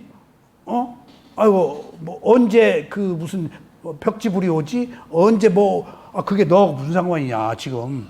여기 있는 부처도 못 밀고 무슨 오지 않은 무슨 미래불을 지금 찾아. 여기 있는 부처님 법이 있는데 왜 미래불을 찾아? 이거나 지금 여기서 제시하고 있는 이거나 받아서 지금 조금 괴로움을 해결하지. 미래불 찾잖아, 지금. 그러네요. 아미타불.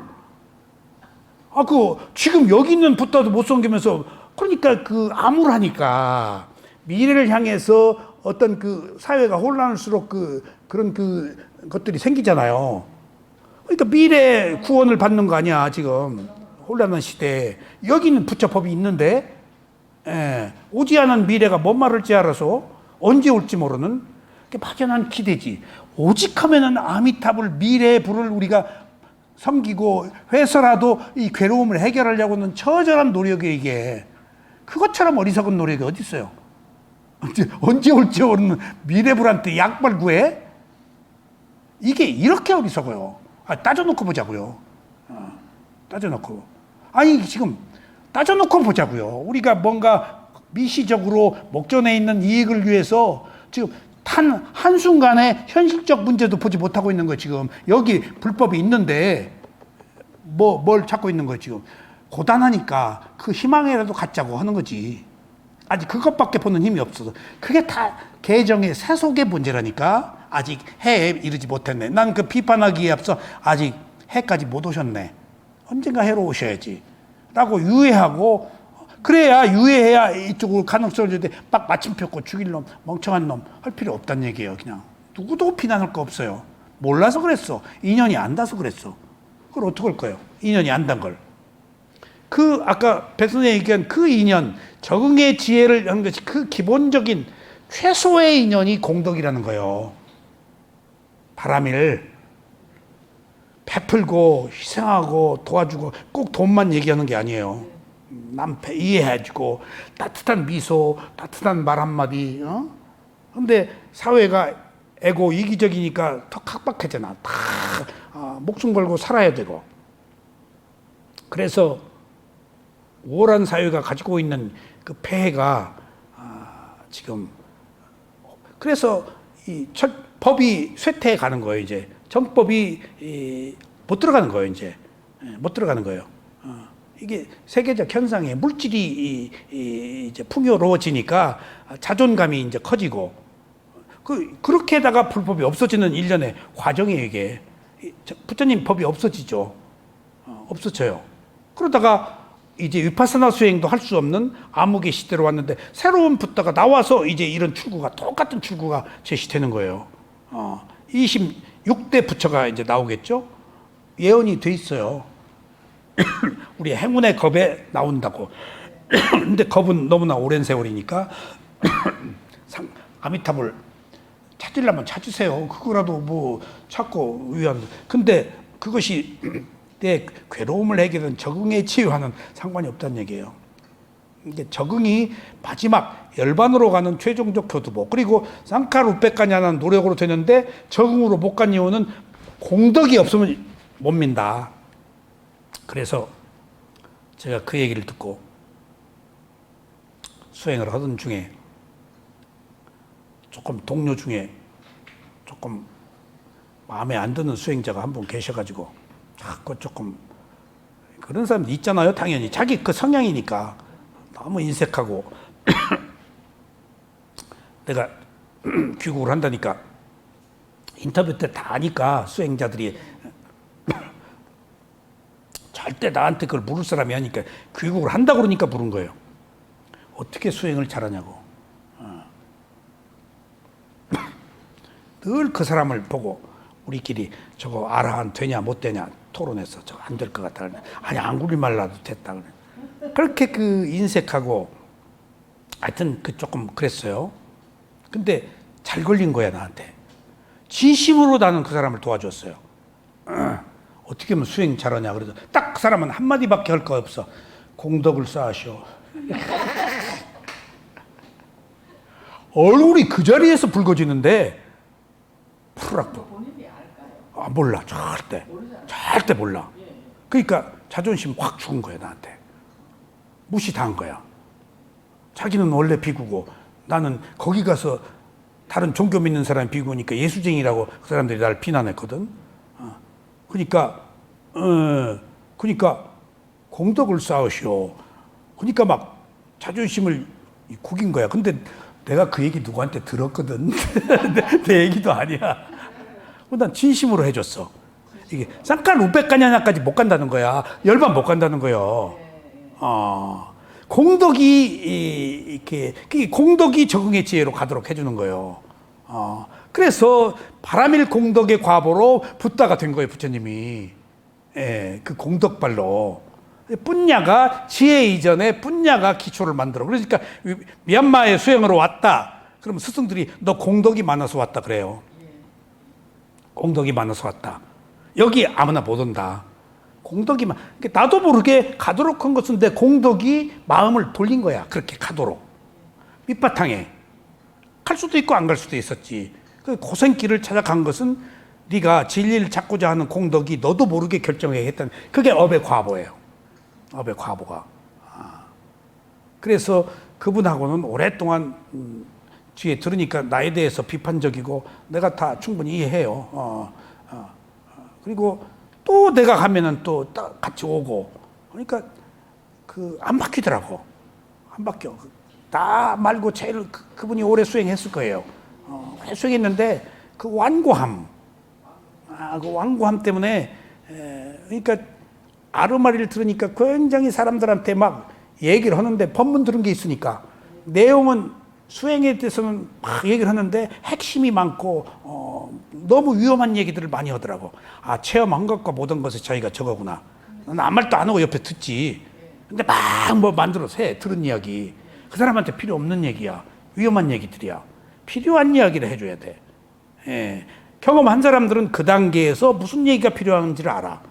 그러니까 전체로 경험해보지 않으면은 전체를 모르면 여기만 알아가지고 마치 전체를 아는 것 같이 말을 해요. 이게 정신세계의 특성이에요. 그래서 정신세계는 두 가지 특성이 있다고 그랬죠. 내가 최고고 내 수행이 최고라는 불문율이 있어요. 비교가 안 되니까. 백 선생은 지금 이게 태극권이 최고야. 딴 거 안 해봤으니까 비교가 안 되니까 당연한 거야. 그리고 알려고도 안 하고. 이득이 있으니까. 그러니까 내가 최고인가 모든 사람이 최고야. 내가 최고면은 나 그거 안 굽혀. 그러니까 그런 것들이 정신세계의 불문율이라고 이해하고 남이 하는 수행을 틀렸다 하면 안 되는 거예요. 그 단계에서 그 수행을 하고 있을 뿐이야. 업이 그렇게 닿았어. 이렇게 좋은 퀄리티가 높은 수행을 하고 낮은 데로 가는 걸 보고 내가 알았어. 때가 아니구나. 아직 저 사람이. 이렇게 마음 보는 수행, 느낌 보는 수행, 고급한 수행을 하고 절로 가다니 어떻게 저럴 수가 있을까? 근데 아직 그게 더 좋아서 간 거야. 단순한 게. 때가 아닌 거야. 그걸 어떻게 해? 그게 업이에요. 그게 업이야. 그러니까 모든 사람과 만남과 헤어짐은 어떤 조건들의 문제이지, 그러니까 그것을 이렇다 저렇다 할 것이 없어. 이게 바로 여기서 다 드러나는 거예요. 이런 이유 때문에 못 받아들이는 거야. 그럼 보이는 것을 안 택한다고. 그러니까 여기서 열심히 하던 분이 교회 나가겠다고 그래서 왜 갑자기 교회예요? 그랬더니 여기는 자기가 알아서 하는데 힘들어. 예수님 믿으면 다 주어. 그래서 지금 가시는 게 낫겠습니다. 진심으로 가라 그랬어. 우선 거기라도 의지해서 받아야지. 여기는 팍팍하게 자기가 다 찾는 거거든. 힘들어 죽겠다는 거예요, 여기. 내가 다 아직 그 단계 힘들어서 찾는 게 지혜인데 거기 가서 얻는 것은 맹목적 신앙이고. 그러니까 우선 눈이 여긴 지혜가 개발이 안 돼. 종속적이야. 여긴 지혜가 개발돼. 그래서 원인을 발견해. 여기는 원인이 원죄야. 하느님 뜻이야. 창의적인 게 없어. 여기는 다 창의적인 거야. 창의적인 것은 자기가 노력해서 찾는 거니까 힘들지. 이것을 무슨 힘으로 가느냐. 창의적인 노력을. 공덕의 힘이라는 거예요. 그래서 뿐야 공덕을 최고로 치는 것이 그 바람일이에요. 그게 바람일의 하이라이트가 붙어요. 바람일 베풀고 그러니까 눈빛 하나라도 따뜻한 말 하나라도 몸짓 하나라도 다 그게 공덕에 속하는 거예요. 그러니까 그 공덕이 바람이 없는 공덕행은 완전한 거, 바람이 있는 공덕행은 절반짜리, 아예 공덕이 없는 것은 이제 밖으로, 그 다음에 그 부동행, 색계 무색계 선정을 바라는 공덕이면은 이것은 그 어리석은 거에 속해. 너무나 오랫동안. 공덕의 종류가 이렇게 있어요. 바람이 없는 공덕행이 약발이 최고다는 거예요. 스스로 가려는 의지 자체가 공덕이 있어서 그럼 그거 없으면 그 힘이 밀어준다는 거예요. 그 없으면 붙다가 와도 비켜가. 그 힘이 발견하게 하고 가까이 가게 하고 보이지 않게 그만하자 뭐 수행하다가 그러면 안 되지 하는 게 공덕이라는 거예요. 나도 모르게. 선택인 줄 알았어요. 아니야. 자기 의지. 절대 그런 선택을 우리는 내릴 수 없어. 보이지 않는 그 뿐야 참재의식에 계속해서 뿐야 얘기가 나와. 부처님의 가르침에 계속 원론적 문제는 뿐야야. 부처님이. 그러니까 그 원인을 공덕이라고 부처님이 얘기를 해줘요. 그리고 자기가 공덕의 하이라이트예요. 그 자탁과 본생담이 전부 공덕 닿는 얘기예요. 무수한 세월 동안에. 그리고 나서 그 공덕의 과보로 붓다로 태어났는데 더 재밌는 것은 붓다로 태어나지 않았다는 거예요. 붓다이지만 붓다로 태어나지 않았단 말은 뭐야? 붓다가 된 잔이 있었지만 붓다는 없다. 붓다는 있지만 붓다가 된 잔은 없다. 그게 뭔 말이야? 붓다로 태어났지만 붓다로 태어나지 않았다라고 그래요. 그게 뭔 말이야? 붓다로 태어났지만 나이롱뽕으로 안 된다 이거야. 그만한데 잘못한 거 했잖아. 부처도.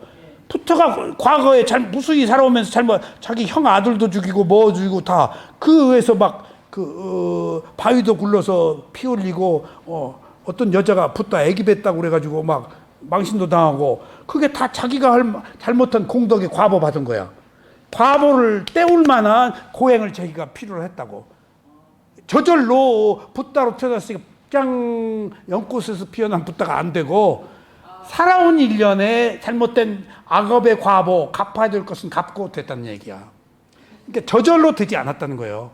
붓다로 태어났지만 붓다가 태어나지 않았다란 말은. 그러니까 아무 노력 없이 빵 어느 날 붓다가 되지 않았다는 거예요. 합당한 원인과 결과의 조건이 성숙되었다는 얘기예요.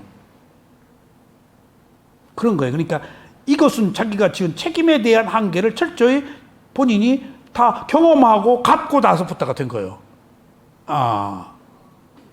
그러니까 우리가 한 모든 일에 대해서 불편부당한 것, 잘못들을 받아들여야 돼요. 갚았네, 벗어났네. 내가 이 고통을 통해서 잘못한 거 지금 때웠네. 라고 기꺼이 받아들여야 돼요. 이걸 끌탕을 하고 확 그래서 자탄하지 말고, 내가 과거의 잘못을 이 기회에 벗을 수 있어서 다행이다. 기꺼이 오십시오. 꺼져라, 고통이 와가지고. 고통님 어서 오십시오. 기꺼이 받겠습니다. 알았어요? 네. 그 고행이 그렇게 규칙있는 줄은 예. 처음 들었어요. 예. 그러니까 때울 거 때운 거예요. 우리한테 그걸 이제 뭐 어떻게 이렇게 고행을 해야 된다. 그거를 가르치기 위해서는 아니에요. 자기 업의 과보예요. 예. 업의 과보로. 그러니까 10가지 자기가 그 10가지 위험에 거쳤던 것을 10가지 과거생의 어떤 일 때문에 10가지 그 고통을 겪었다고 다 드러냈어요. 근데 여기서 한 가지 중요한 사실은 경전이 부처님이 한 이야기를 모아서 경전에 수록한 것이 이제 니까야거든요. 그러면 제자들이나 부처님이나 자기 허물이된 얘기는 안 해야지. 가감없이 다 적용했어요. 부처님의 잘못 허물에 대해서. 부처님을 신격화하고 우상화하고 하려면 부처님이 잘못한 거 쏙 빼야지. 안 빼요. 안 빼요. 다 드러내놨어. 왜냐하면 무하니까. 그런 모든 것들이 과거나 현재나 미래나 붓다가 아니고 그 순간의 마음들이야. 그 순간의 잘못이 다음 순간의 마음이 경험하는 일련의 과정만 있어. 그게 붓다가 아니야. 석가모니 곶다마가 아니야. 순간순간의 마음들이 경험했을 뿐이야. 라가 이게 깨달음이야. 그러니까 그런 깨달음을 증명하기 위해서 부처에게 허물이 된 얘기를 뺐어야 되는 건데 다 집어넣었어. 그냥 바위에 붙여가지고 피 흘리고 막 고통 겪는 거, 막 아픈 거, 설사병 걸린 거 이런 거, 설사병 걸린 것도 그 웬만하면 마지막에 설사병 뺄만 한데 설사병 걸리는 거 막 똥 질질 싸고 독버섯 먹고 그거 붓다 탑재 못 하잖아. 붓다가 어떻게 버섯 먹고 설사병으로 돌아가셔. 그걸 적나라하게 드러낸 것이 어떤 현상계의 원인과 결 질서를 드러낸 거예요. 그게 불교의 위대함이에요. 부처가 뭐 정선해서 제자들이 뭐 이건 넣고 이건 빼고 아니야. 허물이 될 만한 것을 넣어서 부처도 한 인간으로서의 참된 모습을 보인 거예요. 자, 그래서 이제 적응의 지혜. 그래서 이 적응의 지혜가 마지막인데 보세요. 이 적응의 지혜 열반이에요. 예? 그러니까 위파사나의 지혜에 속하지만은 열반 쪽으로 가 있는 지혜에 속하는 거예요. 그러니까 이 적응의 지혜를 거치지 않으면은 이제 열반 못 들어가. 그러니까 쌍카루백가냐나로 가는데 적응의 지혜가 있느냐 없느냐는 공덕이 결정한다. 그러니까 위파사나 주행의 가장 하이라이트, 최고의 단계가 적응하는 거예요. 받아들이는 거야. 받아들이니까 열반 들어가는 거예요. 깨끗한, 그냥 티끌 하나 없는 맑음, 고요하고 깨끗하고 그러니까 그 어떤 무저항, 그러니까 그 청정함 그 자체니까 어떤 감각적 욕망이나 악한 의도가 없으니까 그 결과로 그 공덕으로 가져온 그 결과로 통의식이 아는 마음조차 끊어져서 열반 들어가는 거예요. 그럼 일곱생이 내 윤회가 끝난 물론 무상고무화를 여기 지금 무상고무화가 계속 나오는 것은 무상고무화 무상 알았다가 고무화까지 가는 거예요. 그리고 열반은 무상고무화 세 가지 중에 하나로 들어가요. 무상으로 들어간 사람, 고로 들어간 사람, 무화로 들어간 사람. 반드시 하나는 들어가야 돼요. 그 세 가지를 다 포함해서 들어가기도 해요. 근데 무화로 들어갈수록 아라한이 더 가까워요. 한 번 들어갔다고 아라한이 되는 게 아니거든. 수다원, 사다함, 아나함, 아라한의 과정에 지혜가 있기 때문에. 그러니까 그런 그 도과의 단계 그런 것들은 무상고무화를 얼마나 깊이 알았느냐, 또 무상보다 고를 알고 고보다 무화를 아느냐에 따라서 도과가 단계가 달라져 버려. 그러니까 무화를 완전히 알았다면 한 방에 아라한 된 사람도 있잖아. 무화 알아서 그래요. 무화를 알아야 집착이 끊어지지. 수다원은 아직 깨어나서 자아가 또 들어오니까. 그 순간에는 무화였지만. 자, 적응의 지혜, 이것은 순서에 맞게 순응하는 알매입니다. 자, 순서에 맞게 왔어. 여기까지. 순서에 맞다는 게 중요해요. 이런 일련의 과정을 거친다. 이것은 수다원, 사다함, 아나함, 아라한의 네 가지 도와 네 가지 과에 대한 알미기도 합니다. 아직 도 안 들어갔잖아. 도를 아는 거야. 여기서부터 입질한 거야. 오내 일어남과 사라짐을 싫어하거나 좋아하는 마음 없이 평등심으로 알아차릴 때 여러분 위파사나 수행에 커다란 힘이 생기고 힘이 생겼어. 그러니까 평등의 지혜가 생겼는데 이제 거기서 힘이 생겨야 열반으로 팍 들어가. 힘이 생기고 앞으로 나아가는 도에 다다르는 것도 분명하게 알게 됩니다. 이제 힘이 생겨서 미는 거예요, 자기가. 그리고 지난 것에 대해서도 분명히 알 수 있는 지혜로 이어집니다. 살아온 것들, 무심했네. 그것은 무상했네. 나도 없었네. 하나의 현상이었네. 깨끗하게. 그러니까 그것을 정비석이가 무슨 그 옛날에 소설 쓸 때 그 교과서에 맑고 깨끗한 평등의 적응의 평등의 지혜 단계에서 깨끗하고 평등의 지혜 이전에 그 깨끗하고 평안의 지혜 맑은 물 그 정비석이 쓴 글이 있어요. 정비석이가 그 조금 이상한 글도 썼지만은 교과서에 나올 정도로 문장이 좋았어요. 예. 거기 명경수 같은 그 어느 계곡의 물을 표현한 글이 있는데 내가 꼭 그걸 떠올려 수행을 하면서 깨끗한 물은 그때 그 투명하고 맑고 깨끗한 물 1점 그 흔들림도 없이 바람이 없으니까 그러니까 이제 그리고 지난 것에 대해서 분명히 알 수 있습니다. 적응의 지혜는 지금까지 말한 앞선 9단계의 마지막 10번째 도에 대해서 알고 있는 알입니다. 행도직연 청정입니다. 이게 바로 도와 행동을 해서 알아차려 가지고 무엇이 도라는 것을 아는 행도직연 청정이 적응의 지혜예요. 예, 아셨죠? 우리가 행도직연 청정 했잖아요. 예, 행도직연 청정이 이제 업의 지혜, 선정의 지혜, 위파사나 지혜, 도의 지혜, 과의 지혜까지를 수행. 여기 도에 다 다른 거야. 그래서 행도직연 청정과 적응의 지혜가 함께 성숙되는 거예요. 자, 그 다음에 이제 위파사나 지혜 10가지 했어요. 이상 10가지 분명한 알물, 지혜를 분명한 알미 지혜라고 그랬죠? 위파사나의 10가지 지혜라고 합니다. 그러면은 넷째, 이제 위파사나 지혜가 셋째였어. 업의 지혜, 선정의 지혜, 위파사나 했지. 이제 도의 지혜 열반. 넷째, 도에 관해서 분명하게 아는 지혜입니다.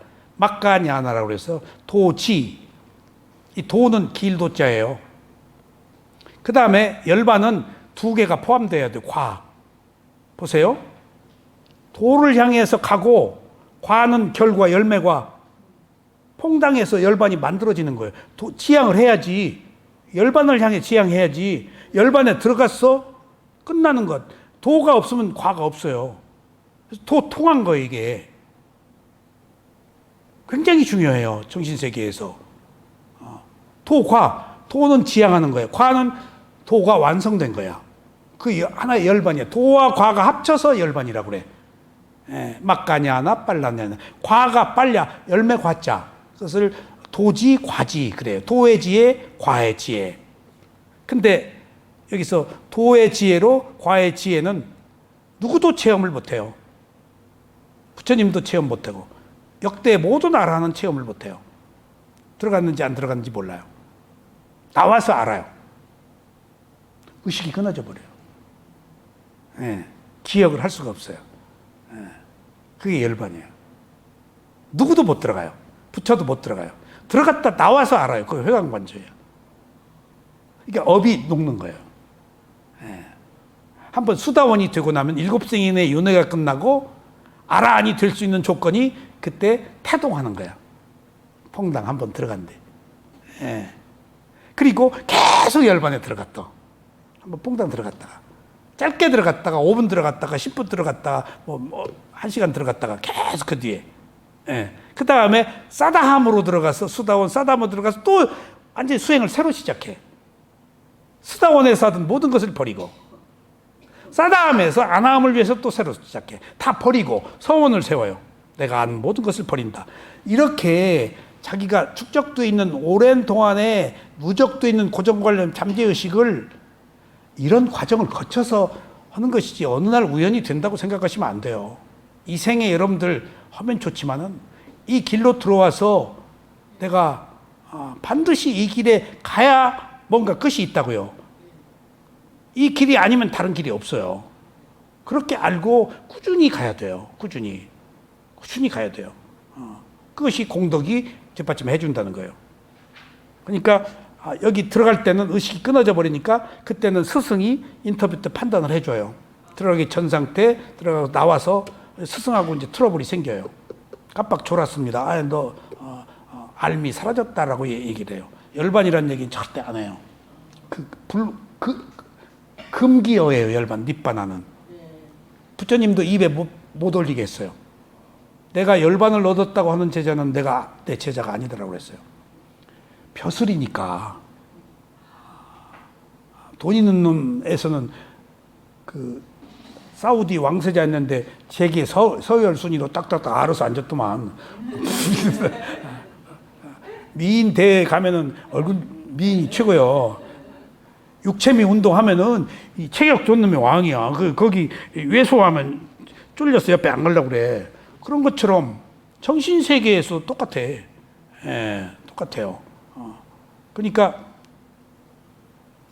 그 도의 지혜는 보세요. 여러분들께서 일어나고 사라지는 것을 알고 일어나고 사라지는 것을 알고 하는 것을 계속해서 이어가다 보면 이제 평등의 지혜, 적응의 지혜가 됐다는 거예요. 일어나고 사라지기를 알고 하는 게 일어나고 사라지기가 계속 나오죠. 여기에 무상고부화가 따를 뿐이지 기본은 무상이야. 무상이 그렇게 중요해요. 무상 앞에 어떤 것도 범접 못해. 사라져버린 것 앞에 뭐가 있어? 지위가, 돈이, 명예가, 사랑이. 그러니까 무상이 깨달음의 최종적 지혜 단계의 시작인데 고부화는 따라가. 자기 능력에 따라서. 그러니까 여기 계속 무상 얘기 나오잖아. 이미 2단계 열반 갔는데도. 그렇게 무상이 중요해요. 일어나고 사라지는 것을 알고 하는 것을 계속 이어가다 보면 어느 순간에 아는 것이 끝나게 될 때 딱 아는 마음이 끝나. 그래서 없어. 고가 끊어지고 궁극의 평화를 얻게 됩니다. 평화를 얻는다. 이때 평화가 오는데 들어가면 평화가 모두 없어. 그때 그 상태를 지고의 행복이라고 그래요. 근데 지고의 행복을 본인이 감지하지 못해. 그 전후를 느끼는 거야. 스승이 들어갈 때 뭘 받느냐? 들어가기 깜빡 졸았다. 그러면은 지켜보고 있어요. 이제 그 쌍칼 우백가냐나부터 스승이 지켜봐요. 그 주제를 주어요. 어떻게 해라. 그리고 이제 곧다라모냐나 아누로마냐나로 가서 이제 이 사람이 열반 가까이 갔다. 그리고 이제 그러니까 면밀하게 인터뷰를 해. 깜빡했습니다. 그러면 너 들어가기 전에 뭘 받느냐? 그럼 그 얘기를 해. 깜빡하기 전에. 그 나와서 뭘 받느냐? 깜빡했다 나오거든. 그것이 이제 스승이 판단을 하는 거야. 아, 이놈이 열반 들어갔구나. 그걸 보고. 근데 다른 사람들은 몰라. 이제부터 자주자주 알미 사라지도록 서원을 세워라. 무슨 서원이냐? 그러니까 그런 얘기 나왔을 때 서원을 세우게 해. 거기서 처음으로. 이게 태국 스님이 여지껏 서원을 얘기 안 하더니 갑자기 웬 서원이냐? 부처님 안 계신데. 그러니까 사야도가 그 서원이 부처님 서원이 네가 너고 하는 거다 그러더라고. 그때 너무 또 중요한 얘기를 들었어. 부처님 최고 마하시 스승이 부처님한테 서원을 세우라 하니까 태국 스님이 무슨 부처님 안 계신데 서원이냐 그랬더니 그게 네가 너고 하는 서원이다. 네가 신뢰하는. 그럼 확 달라진다. 부처님을 앞에 놓고. 이게 그 중재인이 필요해. 증인이. 부처님은 증인이고 네가 너고 하는 서원이다. 그럼 자기 확신에 대한 믿음 때문에 그대로 돼요. 몇 분간 들어가게 해달라. 처음에 그렇게 얘기해요. 그러다가 자주자주 들어가야 돼. 나와서 뭘 받느냐? 꼭 그걸 물어봐요. 이게 비밀이에요, 이건. 들어가기 전에 뭘 받느냐? 나와서 뭘 받느냐? 그러니까 들어가기 전에 본 것하고 나와서 본 것하고 같아야 돼요. 다른 마음이면 안 돼요. 그것이 다 깨끗한 평화예요. 나와서 다른 게 그때 나온 느낌을 보고 이제 다 자기들이 체험한 거니까 공식이 있어요. 다. 그러니까 그걸 보고 이제 몇 분간 들어가게 해달라. 잠깐이거든 처음에. 사리불도 부처님 뒤에서 부처 짓고 있다가 몸 사라지고 이렇게 부처는 붙이면서 자기가 알고 있는 마음, 아는 마음이 마음을 보는 것만 했다가 깜빡했어. 부처님 저런 게 아니고 그때 열반 들어간 거예요. 부처님. 사리불도 부처님 붙여주고 있다가 깜빡. 부처님이 지적해줘서 알았어. 부처님 다 보시니까. 부처님 다 보시니까. 그러니까 깜빡 졸았다. 아니 너 저런 게 아니고 알미 사라졌다가 열반. 도과예요 이제. 도와 과는 떼놓지 못해. 도과를 붙어서 얘기해요. 14, 15가 도과야. 쌍칼 우백가냐가 이제 그 평등의 지혜 11단계고. 그 다음에 다섯 번째가 회광반조. 한번 제가 봅시다. 이러한 궁극적인 평화를 아는 마음은 도의 지혜라고 합니다. 도에는 고가 없고 짧은 순간에 궁극적인 평화를 맛보게 되는데 이것은 의식이 끊어진 상태에서 들어가기 전을 말하는 거예요. 그러니까 이걸 보았느냐 못 보았느냐를 묻는 거예요. 그때 어땠느냐. 이제 과의 지혜. 위파사나 지혜의 완성이 돼가는 거예요. 과의 지혜는 바른 길에 대한 결과로서 계속해서 궁극적인 평화를 경험한 나와서 그러니까 들어가기 전과 나와서를 묻는 거예요. 이거 뭘 느꼈느냐? 여기서 이제 스승들은 판단하는 거예요. 아, 이놈이 생각으로 들어갔네, 만들어서 했네, 깜빡 졸은 거 가지고 도가를 얻었다고 그랬네, 그렇게. 그래서 많은 사람들이 열반에 들어갔다고 하는데 다 앞에서 얘기한 10가지 도 아닌 것을 아는 단계에서 유사뒷반하라고 해서 앞에 5가지 평등, 뭐의 지혜, 희열의 지혜, 거기서 다 열반에 들어갔다고 그러는데 진짜 열반은 여기야. 뭣도 없는 평화. 그 다음에 무상고무와의 완성. 그것은 자기가 알아. 몸이 사라지고 아는 마음만 있는데 그 아는 마음도 잠깐 사이에 끊어져 버렸어. 이것들을 그대로 자기가 스승한테 얘기하면 스승은 그 인정을 해. 왜 인정을 하는가 여기 중요해요. 왜 인정을 하죠? 어느 날 천둥에 개 뛰어들듯 하는 얘기가 아니고 수행이 진행되는 과정을 보았잖아. 그래서 인정하는 거예요. 뜬금없이 와가지고 나 열반에 들어갔다고 어떻게 하냐고 저한테 찾아온 사람은 그런 얘기를 왜 나한테 하느냐. 그리고 내가 인정해 준다면 당신이 어떠다 그러면 내가 열반에 들어갔다는 것을 긍정하는 건데 어디에도 그런 얘기 없다. 수행의 과정에서 알미 사라졌냐 사라지지 않냐는 문제지 당신이 어떤 수행을 했는데 내가 어떻게 하느냐. 그건 논의의 대상도 아니고 논의해서도 안 된다. 그런 문제들이 간혹 있어요. 나하고 같이 수행하신 분이 열반하셨는데 같이 수행하다가 포살 때 밖에 무건실에서 밖에 나올 수 있거든요. 밖에 못 나오는데 수행하다가 조금 늦게 나왔어. 잠깐 어디 들릴 때 있다고. 안 오시대? 그러더니 나중에 들었어. 한국 수행자들이 인터뷰하는 시간에 스승한테 찾아간 거예요. 그래서 내가 쏟다빠나 수다원인데 언제 싸다움을 하냐고. 스승이 망람을 했다는 거예요. 천박하게 어디서 입으로 수다원이란 말 하냐고. 그게 딴 데서 수행하다가 나 있는 대로 무건시대에 온 거거든. 내가 한다고 그러니까 막 그쪽에서도 서둘러서 가고 싶다고 그래가지고. 그러니까 그 얘기를 나중에 들었어. 아, 역시 맞구나. 스승들이 니빠나 니자도 얘기를 못하게 하는구나. 그러니까 나랑 같이 수행하면서 이상한 걸 자꾸 가르쳐 주더라고.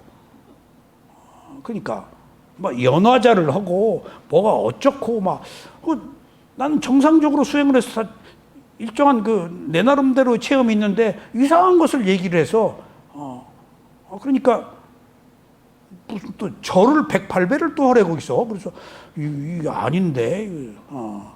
그러니까 그런 정신세계에서는 다 비밀이기 때문에 누가 뭔 얘기를 해도 자기가 모르고 하는 얘기이기 때문에 그거 믿어서는 안 돼요.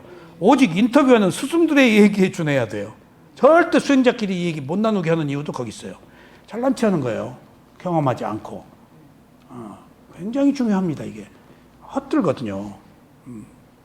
그러니까 그것 또한 그런 사람을 만나서 휩쓸려 가는 것도 그게 공덕의 문제예요.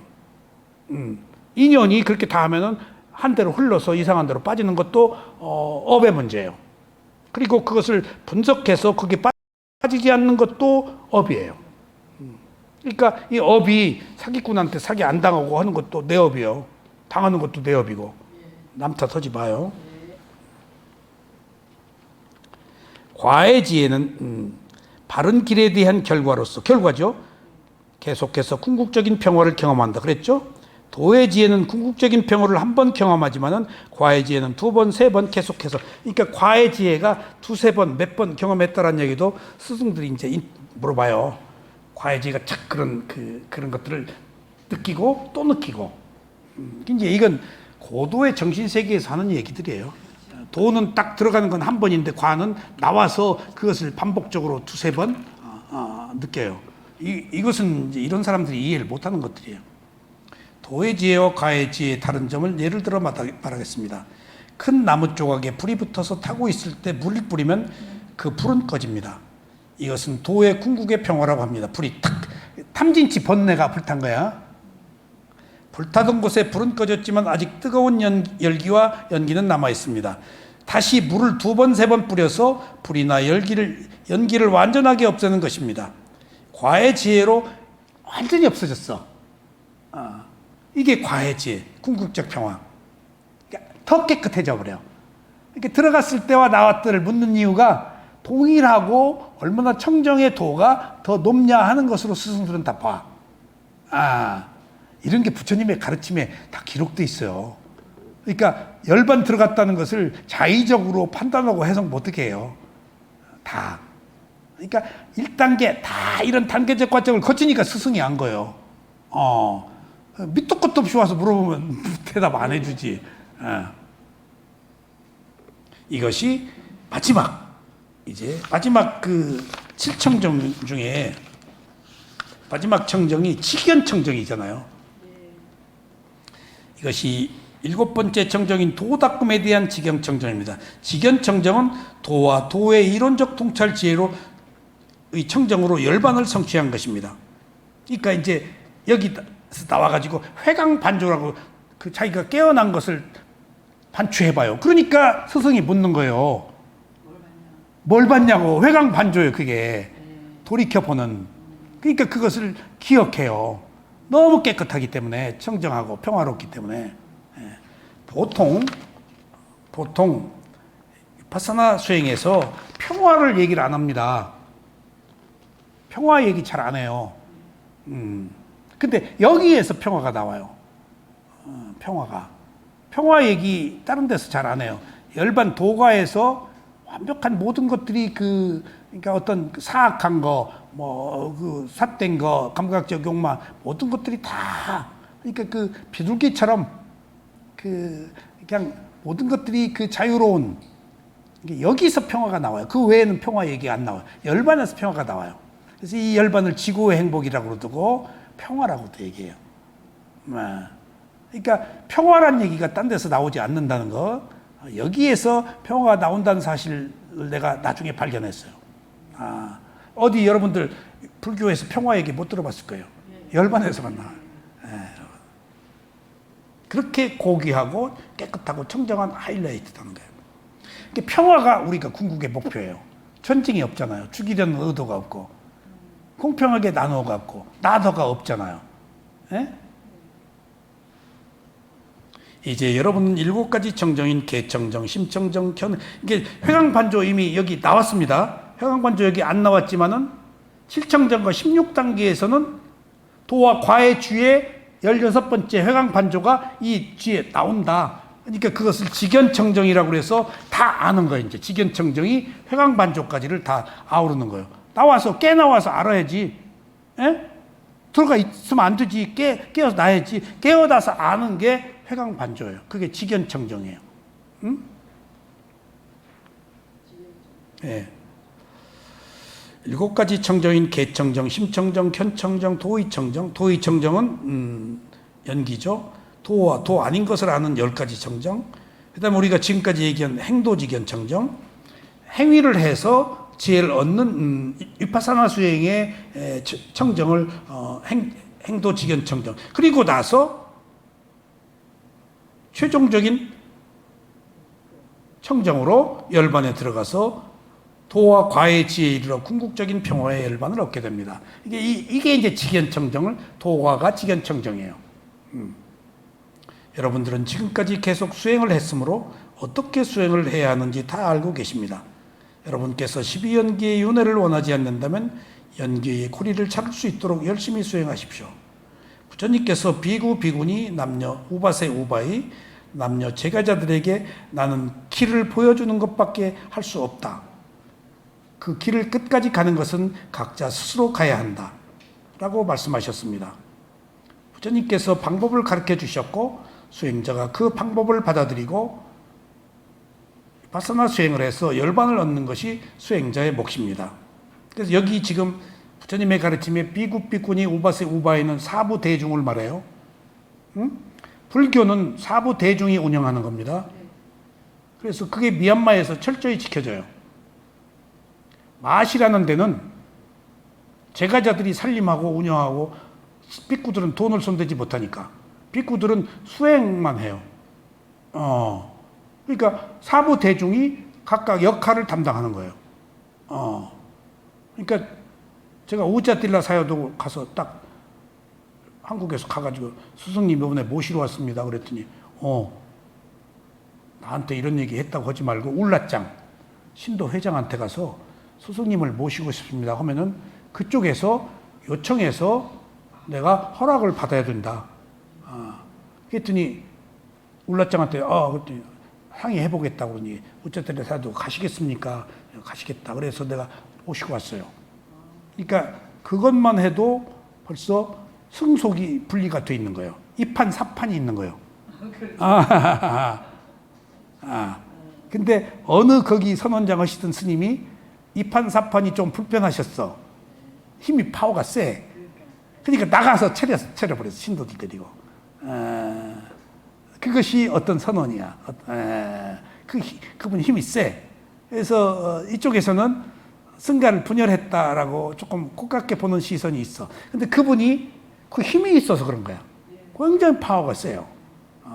근데 여기에는 우짜딜라 사야도는 거기에 이판사판의 그 부처님의 가르침을 존중한 분이야. 믿다 사야도다, 우짜딜라 사야도는. 그런 내용들이 있다고. 그리고 우리 쇠오민 사야도는 거기 첫 번째 마시사야도 첫 번째 상수 제자인데 홀로 나와가지고 숲속에 마음 보는 수행을 또 해버렸어. 남들이 아무도 안 하는. 이상하다 어떻게. 그러니까 그게 누구도 안 하거든. 마음 보는 수행은. 어떻게 쇠오민 사야도가 마음 보는 수행을 했을까. 이해가 안 됐는데 나중에 또 알았어. 마시사야도가 너는 마음 보는 수행을 하라고 해서 가서 숲속에 가서 했대. 그리고 그 누구한테는 너는 몸본 수행을 하라고 하셨대. 그 다음 선원장 하신 그분이 이제 나가서 뭐 차리셨거든. 그러니까 그분은 파워가 강해서 몸본 수행이 힘이 있었던가 봐. 근데 우리 쇠우민 사야도는 미세한 거, 쇠우민 사야도 봐서 알잖아요. 정숙하고 미세하고 유연하고. 그러니까 집중력이 있고 막 강력한 파워보다도 아주 은유하고. 그러니까 이분이 지도하면서 사념처니까 우리 제자가 마음본 수행 하라고 해서 유일하게 저분만 마음본 수행을 해요. 나머지는 다 몸본 수행이에요. 그러니까 쇠오민 사야도가 마음본 수행을 하셨구나. 혼자 개발한 줄 알았더니 마하시사야도가 하라고 그랬어. 그리고 미얀마는 스승이 없으면은 수행을 인정을 안 해요. 5년 동안 스승 밑에서 철저히 수행에 대한 트레이닝을 받아야 돼요. 그래서 벗어나지 않아야 돼요. 자의적인 해석과 판단을 하면 안 돼요. 철저하게. 그래서 그 불교 전통이에요. 그래서 어느 스승 제자다 하는 것들이 꼭 따라가 다녀요. 미얀마 이렇게 계보를 보니까 줄들이 이렇게 왔더라고. 이게 뭐냐 그랬더니 이분은 이분한테 그리고 그 우리 쇠오민 사야도는 마시 저쪽 아라한 외부 사야도도 이렇게 왔더라고. 그래서 이게 근데 외부 사야도한테 배웠다. 그리고 제가 쇠오민에 갔더니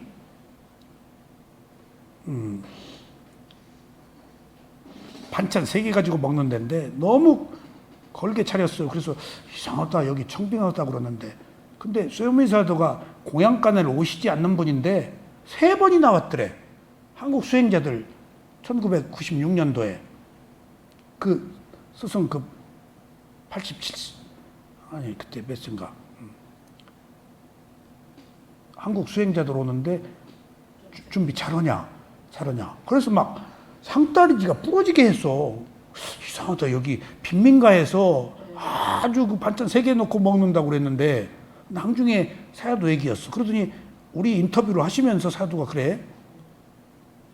오래전에 외부 사야도가 자기한테 그러시더래. 앞으로 외국인들이 여기 많이 온다. 아라한이에요 외부 사야도가. 잘 대접하라 그러더래. 한국 사람 잘 대접하라. 한국 사람들이 가서 이제 배웠거든. 외국인들이 많이 온다. 잘 대접하라. 그래서 한국 사람들을 받아서 내가 그걸 지금 받아서 대를 이은 거예요 지금. 그렇지 않았으면 우대전이 없었으면은 대를 못 이을 뻔했어. 그러니까 마지막 딱 제자 하나 뒀는데 제자 87세 됐을 때 만났어요. 90세까지. 제자 하나 뒀는데 그 제자 하나한테 배운 거예요. 중국 사람. 젊은 비구. 그러니까 아슬아슬해. 그리고 이제 미얀마가 저렇게 됐는데 미얀마의 그 불교 전통 그것이 미얀마 스님 얘기예요. 한국으로 한국이 미래의 부처님의 가르침을 이끌어 나갈 것 같다. 그러니까 지금 그 기운이 넘어왔어요. 지금 하고 있잖아요. 지금 제가 그리고 미얀마 스리랑카 스님들이 여기 와 있잖아요. 지금 그리고 수행 교학 이런 걸 하고 있잖아요. 그러면 지금 미얀마나 스리랑카는 이미 국력이 쇠퇴해 버렸어요. 정신이 그리고 너무 핍박해서 사악해져 버렸어요. 미얀마는 폭력적으로. 그러니까 이제 그 청강 목사님이 한국 불교가 미래 본인이 느낀 게 있겠지. 200년은 걸릴 거다 하는 얘기를 듣고 내가 맞아 200년 걸리겠네. 그게 역사적으로 보고 한 얘기래. 뭐가 하나 뿌리 내리고 착근이 돼서 이제 대중들에게 전해지는 일련의 과정이 200년이 걸린다는 거예요. 그 200년의 선두에 지금 상도동 여사님이 지금 앞서서 기칙을 저는 이제 자갈밭 담궈 놓고 이제 상도동 여사님 이제 가시도록. 그러니까 그 말이 맞아요. 우리가 경제가 있잖아요. 경제가 종교를 바탕에 해줘요. 돈이 없으면 이 불교 수행은 돈이 없으면 이 불교 수행 안 돼요. 인도에서 불교가 없어진 것도 아쇼카 대왕 뒤에 왕이 불교 안 믿어버려서 그냥 하루아침에 보시를 못 받으니까 얻어먹는 사람이 수행 못하는 거예요. 거부 장자가 보시 안 해주면 이거 끝나요. 복 비는 데 아니잖아요 이거. 그러니까 공덕이 있어서 이제 하는데 경제가 바탕이 돼주지 않으면은 중흥이 안 일어나요. 미국도 기독교가 그런 청교도들의 부와 정신으로 세워진 나라가 미국이잖아요. 근데 미국은 벌써 쇠퇴하고 한국은 좋은 조건이 뭔가 하면은 전통적으로 가져오던 그 가치들이 무너지고 있잖아요 지금. 새로운 것들을 원한다고요. 새로운 질서가 기존의 가치가 무너져야 새로운 질서가 잡혀요. 뭐가 됐든지 간에 뭐가 됐든지 간에 그런 의미에서 지금 우리들의 혼란은 새로운 토대를 마련하는 어느 그 원인으로서 지금 작용하고 있기 때문에 은현 씨는 사명감을 가지고 자갈갑비를 개척해 주시라고 하셨어요. 청신녀. 자 오늘 감사합니다.